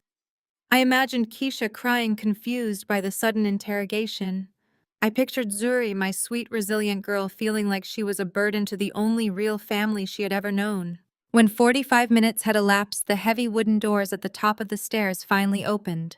Agent Harris descended, followed closely by Malik, Keisha, and Zuri. I held my breath, bracing myself for the worst. But there were no tears, there was no fear. Zuri was holding Keisha's hand, giggling about a joke her older sister had just whispered to her. Malik walked slightly ahead of them, his posture entirely relaxed, looking annoyed that his evening routine had been interrupted. They did not look like victims of abuse. They looked like a fiercely protected, deeply bonded family. Agent Harris walked back into the sitting room and closed the door behind her. She did not take out her pen. She did not look at her clipboard. She let out a long, heavy sigh, completely dropping her rigid, state-mandated persona. "Mr. and Mrs. Wilson," she said, her voice entirely different now, laced with a profound apologetic exhaustion. "I have been doing this job for 15 years. I know what a frightened child looks like. I know what a coached child looks like. And I know what happy, thriving children look like. Your kids fall exclusively into the latter category." Trayvon let out a sharp breath, dropping his head into his hands for a split second before standing up completely straight. "Your son Malik is an incredibly articulate young man." Agent Harris continued, a faint, impressed smile touching the corners of her mouth. "When I asked him if he felt safe in this house, he looked me dead in the eye and gave me a highly detailed breakdown of your family's current financial dispute. He explicitly told me about the ice cream trip. He told me that his grandmother tried to trick him into thinking you were stealing his college money, but that you showed him the bank statements to prove she was lying. He then specifically stated, and I quote, 'Auntie Chloe and Grandma lie a lot because they are mad. My dad will not give them cash.'" A massive wave of relief washed over my entire body. Malik had not been broken by Valerie's toxicity. He had used his father's analytical mind to completely dismantle it. "I am officially closing this investigation as unfounded and malicious," Agent Harris stated firmly. "Filing a fraudulent Child Protective Services report is a felony in the state of Georgia. It wastes state resources and traumatizes innocent families. If you can prove who made that call, I strongly advise you to press charges." We thanked the officer and the agent, showing them out the front door. The second the deadbolt clicked shut, Trayvon pulled me into a crushing embrace. We stood in the foyer holding each other, the adrenaline slowly leaving our systems. But the relief quickly gave way to a cold, calculating rage. Chloe had crossed a line that could never be uncrossed. She had aimed a loaded weapon at our children. I pulled away from Trayvon, my eyes hardening. I walked straight into my home office and booted up my primary workstation. I did not just survive attacks, I weaponized them. I picked up my phone and dialed the private cell number of Apex Capital's Director of Cybersecurity, a former intelligence operative who handled all corporate espionage tracing for my firm. I gave him the exact timestamp of the CPS report and the specific portal it was filed through. Chloe was an arrogant, entitled amateur. She genuinely believed that clicking a box marked anonymous on a public government website made her a digital ghost. She was incredibly stupid. Within 40 minutes, my encrypted email chimed. My cybersecurity director had easily pulled the public metadata attached to the submission portal. Chloe had not used a VPN. She had not used a burner device. She had filed the report from her personal iPhone while connected to the complimentary unsecured Wi-Fi network at the Atlanta Country Club Lounge. The trace provided the exact IP address, the device registry, and the geographical coordinates perfectly matching the timeline of our confrontation in the lobby that morning. I printed the entire digital footprint and handed it to Trayvon. He stared at the paper, his eyes burning with absolute unforgiving fury. He walked over to my desk, picked up the phone, and called our family attorney. He did not ask for advice. He issued a directive. He instructed the lawyer to draft a formal legally binding cease and desist order against Desmond Valerie Julian and Chloe Blackwood. The document explicitly revoked their access to our home, the children's schools, and any medical facilities. It stated that any further contact would be treated as criminal harassment, citing the digital proof of the felony CPS report as the primary catalyst. The documents were drafted, digitally signed, and delivered via courier to the Blackwood estate by 9 o'clock the next morning. The fallout was instantaneous. Less than an hour after the courier confirmed delivery, my private cell phone rang. The caller ID displayed Valerie's name. Trayvon was standing across the kitchen pouring a cup of coffee. I held the phone up, raised an eyebrow, and pressed the speaker button, setting the device flat on the marble island. "Jada," Valerie sobbed. It was not her usual manipulative, performative crying. This was a guttural, desperate wail of a woman whose entire universe had just collapsed inward. The bravado, the arrogance, the vicious superiority were entirely gone. "Please," she gasped, her voice completely unrecognizable. "Please, Jada, you have to talk to Trayvon. You have to tell him to pull these legal papers. He blocked my number. Desmond blocked my number. He will not speak to me. You cannot let him take my grandchildren away from me." I leaned against the counter, my expression completely blank. "You sent state agents to my home to take my children away from me, Valerie. You lose the right to play the grieving grandmother." "I am sorry." She wept, the desperation making her sound breathless. "I was just so angry. I was terrified. The bank locked the doors to the dealership this morning. Desmond's accounts are completely frozen. The IRS agents are sitting in the showroom right now. We have absolutely nothing left, Jada. They are taking the house." She paused, taking a shuddering, ragged breath. "I forced Desmond to liquidate his private offshore emergency account this morning. I have a certified bank check for the $250,000. We are giving the money back to the twins' trust. Every single cent. Please, Jada. Please just meet us for a family reconciliation dinner tonight. We booked a private room at Chops. Just you, me, Trayvon, Desmond, Julian, and Chloe. We want to hand you the check and make this right. Please do not destroy us." I did not answer immediately. I looked across the kitchen at Trayvon. His face was a mask of pure disgust. He shook his head sharply, slicing his hand through the air in a definitive cutting motion. He was done. He wanted to ignore the call, block the number, and let his toxic family burn in the wreckage they had created. I looked back down at the phone. "We will be there at 8 o'clock, I said smoothly, and pressed the end call button before she could utter another word. Trayvon slammed his coffee mug down on the counter.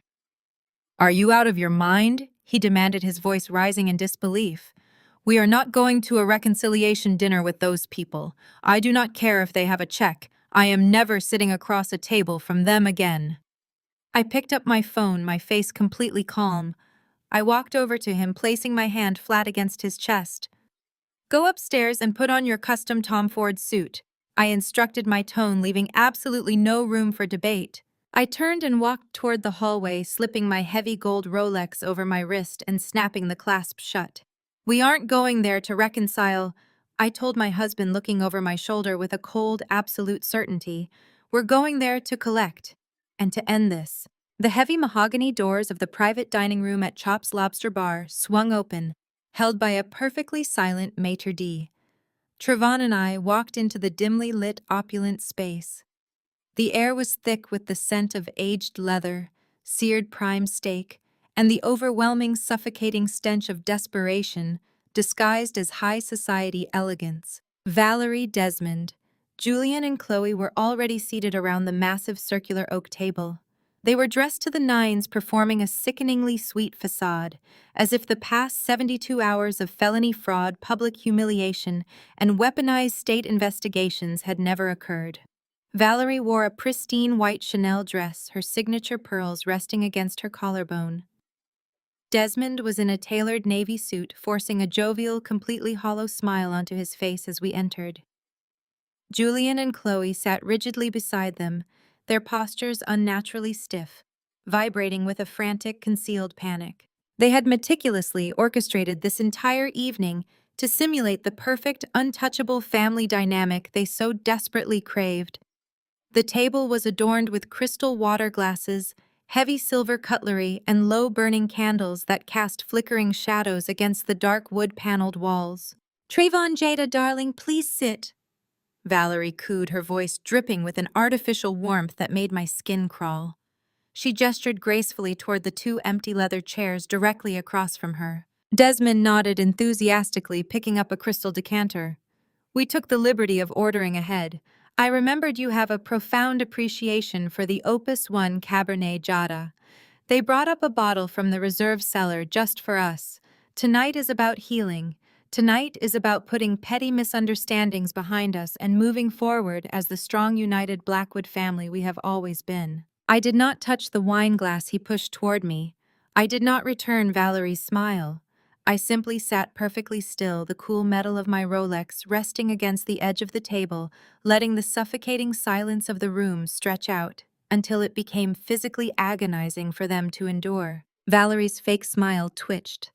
She cleared her throat, shifting her weight in the plush chair.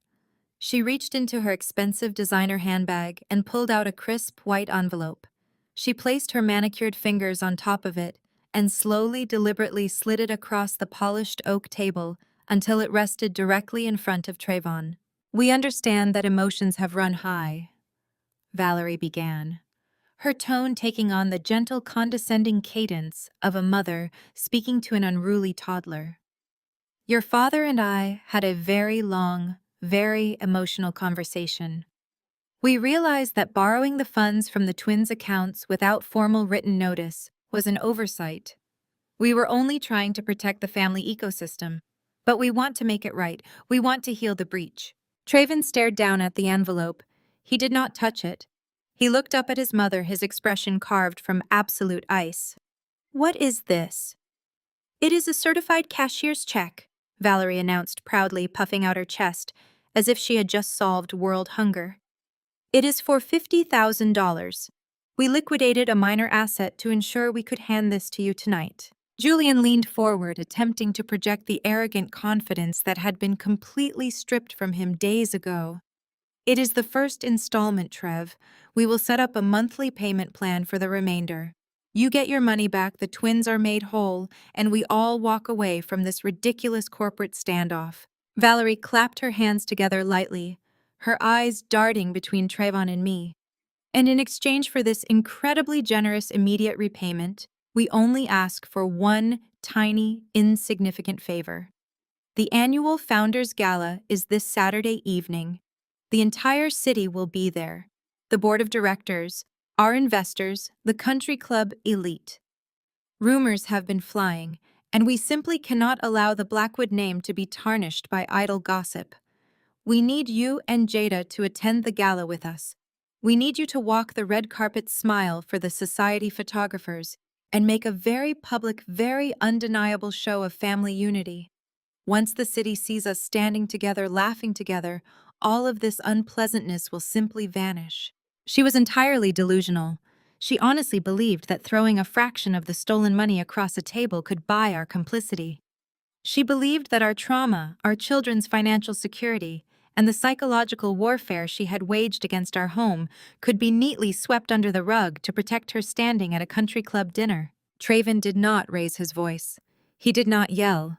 He slowly extended his right hand, placing his index finger precisely in the center of the white envelope. With a smooth, agonizingly slow motion, he slid the envelope directly back across the table until it hit Valerie's water glass. "You stole $250,000 from your grandchildren," Trayvon stated, his voice vibrating with a dark, freezing finality. "You do not get to negotiate a payment plan. You do not get to buy my presence at a social event. You do not get to dictate the terms of your own surrender." The absolute rejection hung in the air, heavy and immovable. Valerie gasped, her hand flying to her chest. Desmond's forced smile completely collapsed, revealing the terrified, ruined man underneath. But it was Chloe who broke. The pressure, the impending financial execution, and the stark realization that she could not manipulate her way out of this corner completely shattered her fragile psyche. She lost her temper with a violent, explosive force. She slammed both of her hands down flat onto the heavy oak table, rattling the crystal glasses and sloshing the expensive red wine onto the white linen tablecloth. "Who do you think you are?" Chloe screamed, her face twisting into an ugly, unhinged mask of pure fury. She pointed a shaking, manic finger directly at my face. "You sit there looking down your nose at us. You judge us. You act like you are somehow superior. You are nothing but a common, ruthless climber who manipulated my brother-in-law into turning against his own flesh and blood." She took a ragged breath, completely losing whatever tiny shred of self-control she possessed. The venom she had been harboring for years violently spilled over. "You brought that stray child into this family," Chloe yelled, the cruelty in her voice echoing off the paneled walls. "You forced us to accept a broken, disturbed adoption case, and now you are trying to ruin the actual biological heirs to this family. You should be down on your knees thanking us. We elevated you. We pulled you out of your boring, mediocre background and gave you a seat at the elite table. You owe us your respect. You owe us your absolute loyalty." Julian grabbed Chloe's arm, his eyes wide with panic, trying to pull her back down into her seat. "Chloe, stop. Shut up. Just shut up." "No," she shrieked, yanking her arm away from her husband. "I am not going to let this arrogant woman destroy my boutique and destroy my life. She has to be put in her place." I did not flinch. I did not blink. I did not offer her the reaction she was so desperately trying to provoke. I simply reached into the pocket of my blazer and pulled out my cell phone. I unlocked the screen with a smooth, practiced motion. I tapped the settings icon. I scrolled to the Bluetooth menu. The private dining rooms at Chops were equipped with high-end integrated surround sound speakers for corporate presentations and private events. I found the room's network. I tapped Connect. A soft electronic chime echoed from the ceiling speakers, signaling the pairing was successful. Chloe stopped screaming. She stared at my phone, her chest heaving, a sudden cold confusion washing over her furious features. "What are you doing?" she demanded, her voice dropping to a harsh whisper. I did not answer her. I opened my encrypted file drive.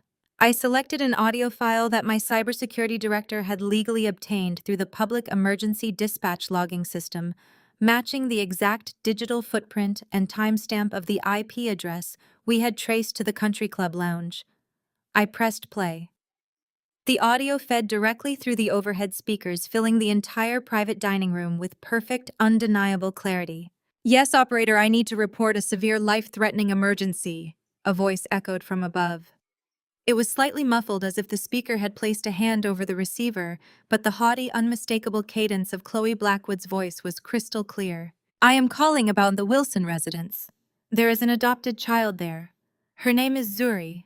She is deeply disturbed. She is extremely violent. She is actively attacking the other two children in the home.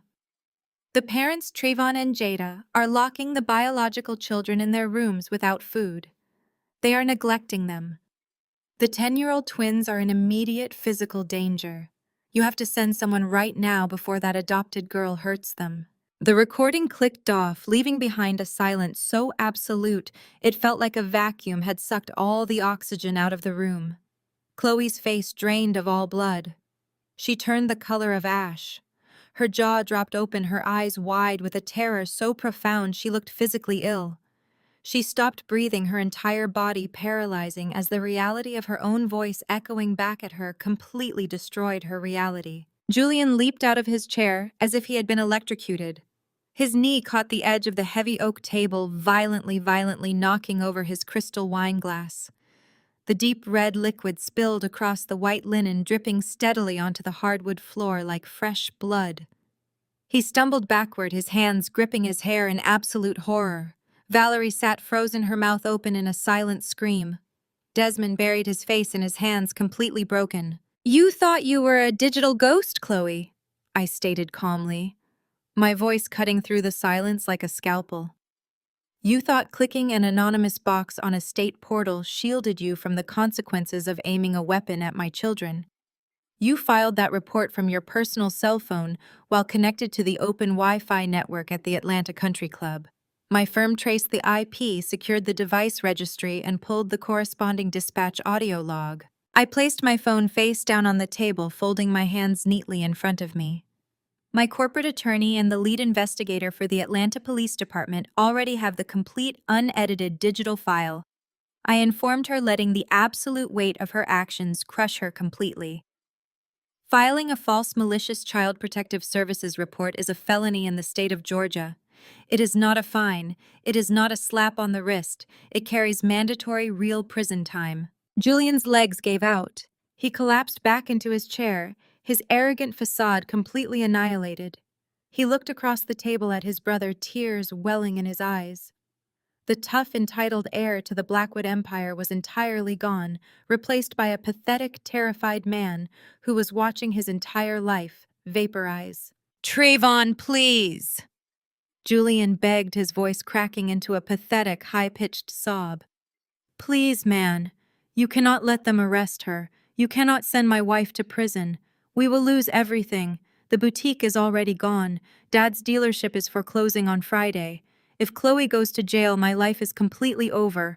Please, Trev, show us some mercy. We are your family." Trevin looked at his brother with a cold, unrelenting stare. "You lost the right to use that word the second you conspired to terrorize my daughter. You do not get mercy." Valerie finally snapped out of her paralyzed shock. She lunged forward, her hands gripping the edge of the table. "You are a monster!" she screamed at me, her voice tearing at the seams. "You orchestrated all of this. You set us up. You are systematically destroying the Blackwood family legacy. You are tearing us apart." I stood up slowly, smoothing the front of my blazer. I looked down at Valerie, completely unmoved by her hysterical, manufactured victimhood. "I did not destroy anything, Valerie," I replied, my voice echoing with total, unshakable authority. "Your own greed, your own hubris, and your own profound sickness destroyed your family. I am simply restructuring it." I picked up my purse and looked directly at Desmond and Julian. "You have exactly 48 hours, I stated, delivering the final, inescapable ultimatum. "Before the Founders Gala begins this Saturday, you will publicly confess to the embezzlement of the trust funds to your board of directors. You will officially step down from every single societal board, charity committee, and executive chair you currently occupy in this city.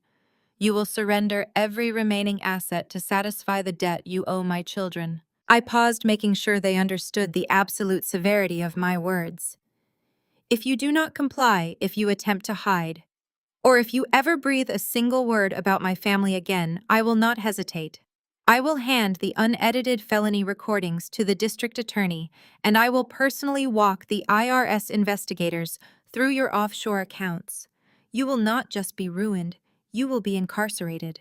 I turned toward the door, Trayvon stepping smoothly in line right beside me. I paused with my hand on the polished brass doorknob, looking back at the shattered, weeping remains of the people who had tried to break me. "Enjoy the appetizers," I said softly, and pulled the door open, walking out into the cool evening air. The Saturday evening of the Founders Gala arrived with the kind of oppressive humidity that only Atlanta can produce. The event was the undisputed crown jewel of the city's high society calendar.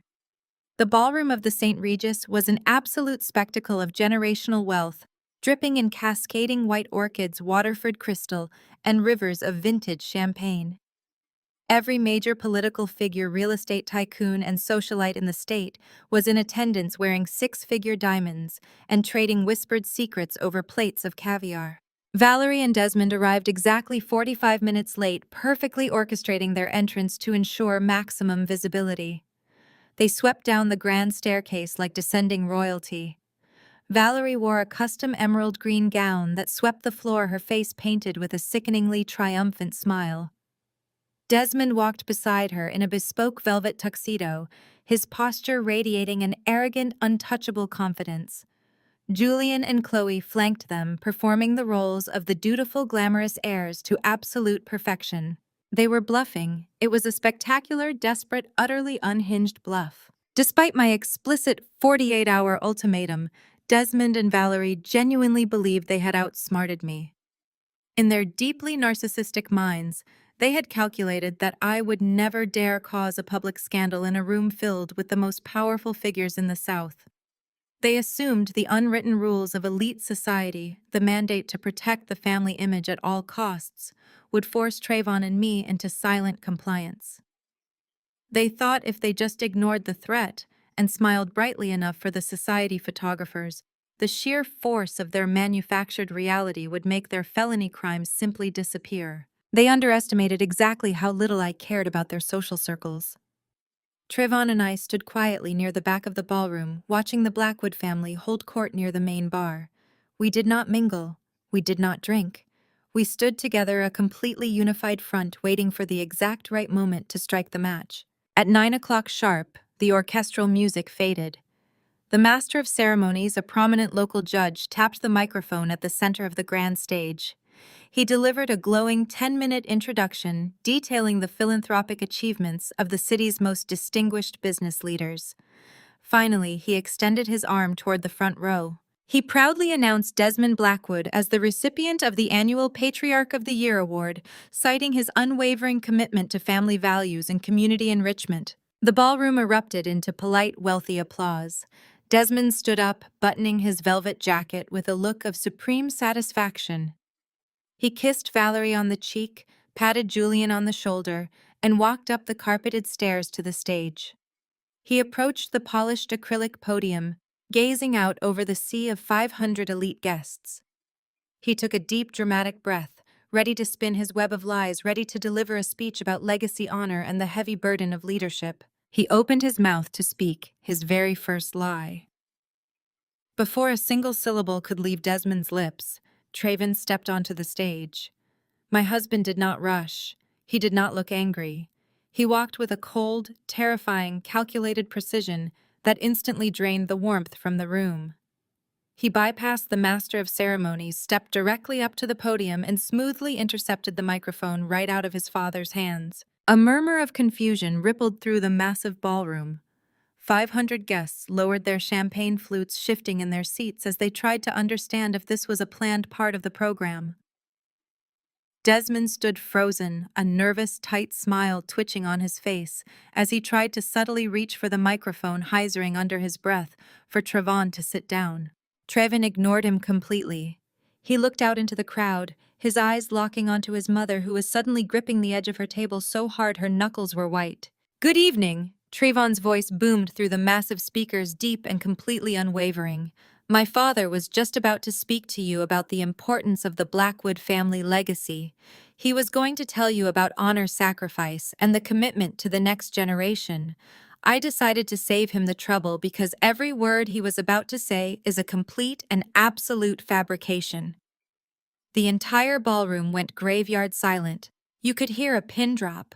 Effective immediately, Trayvon continued, the coldness in his tone sending a visible shockwave through the front row.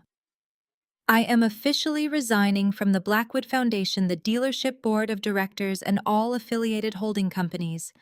I am severing all ties with my biological family. I am doing this because the man standing behind me, along with my mother and my brother, recently engaged in active wire fraud. They stole $250,000 directly out of the educational trust funds belonging to my 10-year-old son and daughter to prop up their failing fraudulent business ventures." A collective massive gasp erupted from the crowd. Several prominent board members physically recoiled in their seats. The illusion of the untouchable Blackwood empire shattered into a million irreversible pieces right in front of their eyes. Desmond panicked. The sweat beaded on his forehead as he lunged forward, desperately grabbing at Trayvon's arm, trying to physically wrestle the microphone away to stop the bleeding. "He is unwell," Desmond shouted into the ambient air, his voice cracking with hysteria. "My son is confused. Please excuse this." I did not let him finish. I walked up the stairs, my heels clicking sharply against the stage floor. I stepped right up beside my husband. Trayvon smoothly handed the microphone to me and took a protective step forward, physically blocking his father from coming anywhere near me. I looked out over the sea of horrified, captivated elites. I saw Chloe in the second row, her face completely ashen, staring at me like a deer caught in the headlights of an oncoming freight train. Good evening, Atlanta, I said, my voice projecting with total unshakable authority. For those of you who only know me as Trayvon's new wife, allow me to properly introduce myself. My name is Jada Wilson. I am the Chief Executive Officer and Principal Partner of Apex Capital. I let the name of my firm wash over the room. I watched several high-profile bankers in the audience sit up straight, instantly recognizing the magnitude of the institution I commanded. Over the past 48 hours, Apex Capital has officially acquired the entirety of the debt portfolios belonging to Blackwood Luxury Motors and Chloe's downtown boutique, I announced, looking directly into Valerie's terrified, weeping eyes. I am standing here tonight to inform you that the bailout is canceled. The capital injections are terminated. Both of these entities are hopelessly insolvent, built entirely on doctored inventory logs, unpaid tax liens, and theft from minors. I turned my head slightly, looking Desmond dead in the eye. As of this evening, I declared, my voice ringing like a death knell through the silent ballroom. Both entities are entering immediate involuntary liquidation. The banks have secured the properties. The era of the fake legacy is officially over. I handed the microphone back to the stunned master of ceremonies. Trayvon placed his hand on the small of my back, and we walked off the stage together, leaving Desmond standing at the podium, completely exposed, completely ruined, and entirely alone. Total chaos erupted in the ballroom. Chloe leaped up from her table, her survival instincts kicking in, as the reality of federal fraud charges finally pierced her delusion. She grabbed her designer clutch and tried to sprint toward the rear exit of the ballroom, shoving past confused waiters and horrified guests. She burst through the heavy mahogany doors, desperate to escape the building. She did not make it past the coat check. Two uniformed officers from the Atlanta Police Department, flanked by a lead detective, were waiting for her squarely in the middle of the grand lobby. They stepped forward, blocking her path. The detective calmly informed Chloe Blackwood that she was being placed under arrest for the felony filing of a fraudulent Child Protective Services report. She screamed. She kicked. She demanded Julian do something. But as the officers placed the cold steel handcuffs around her wrists and marched her out the glass doors of the St. Regis, her husband simply stood in the doorway of the ballroom, completely paralyzed by his own impending ruin. Back inside, the social execution was absolute. Valerie and Desmond stood in the center of the lavish room, looking around frantically for a friendly face, a sympathetic ear, or an ally. There were none. The high society they had worshipped, the elite crowd they had sacrificed their own grandchildren to impress, reacted with brutal, immediate exclusion. The sea of wealthy guests literally parted around them. People turned their backs, shielding their faces and whispering in disgust. They were social pariahs. They had been entirely eradicated. 6 months later, the dust had finally settled. The liquidation of the Blackwood Empire was absolute and ruthless. The dealership was sold off in pieces to satisfy the IRS and the commercial lenders. Chloe's boutique was gutted, the designer inventory auctioned off for pennies on the dollar. Desmond and Valerie, stripped of their massive home, their luxury cars, and their stolen wealth, were forced to declare total bankruptcy. They were exiled to a tiny, cramped, rented apartment in a dismal suburb of Jacksonville, Florida, their reputation in Atlanta permanently destroyed. Julian, unable to handle the collapse of his unearned lifestyle, initiated a remarkably toxic, highly publicized divorce. Chloe avoided prison time by accepting a massive plea deal, but she was placed on 5 years of strict probation, burdened with thousands of hours of community service, and completely blacklisted from any professional industry in the state. They were gone. The poison had been completely extracted. It was a beautiful, breezy Sunday afternoon.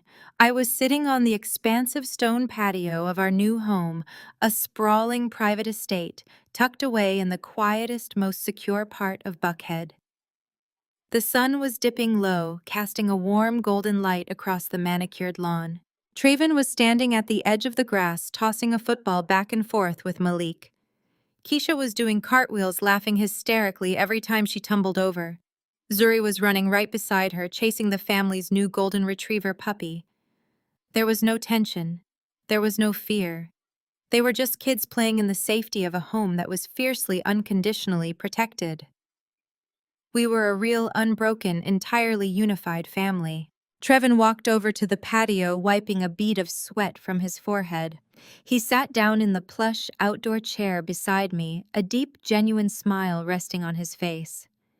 He looked at me, his eyes filled with a profound, quiet peace that had been missing for years. I picked up the chilled bottle of Sauvignon Blanc resting on the table and poured 2 generous glasses. I handed one to my husband. We leaned forward, the crystal chiming clearly, as we clinked our glasses together in the warm evening air. I looked out over the yard, watching Zuri tackle Malik into the soft grass, both of them erupting into a fit of breathless laughter. They told my daughter she didn't fit at their table. So I bought the building, and I evicted them. Family is not determined by blood or obligation, but by mutual respect, love, and protection. Sometimes the most empowering thing you can do is to walk away from toxic environments and build your own table. True power lies in recognizing your true worth and refusing to let anyone diminish it. You do not have to tolerate abuse just because it comes from people who call themselves family. Your peace and happiness are always worth fighting for every single day. Have you ever had to walk away from a toxic relationship to protect your peace? Share your story in the comments.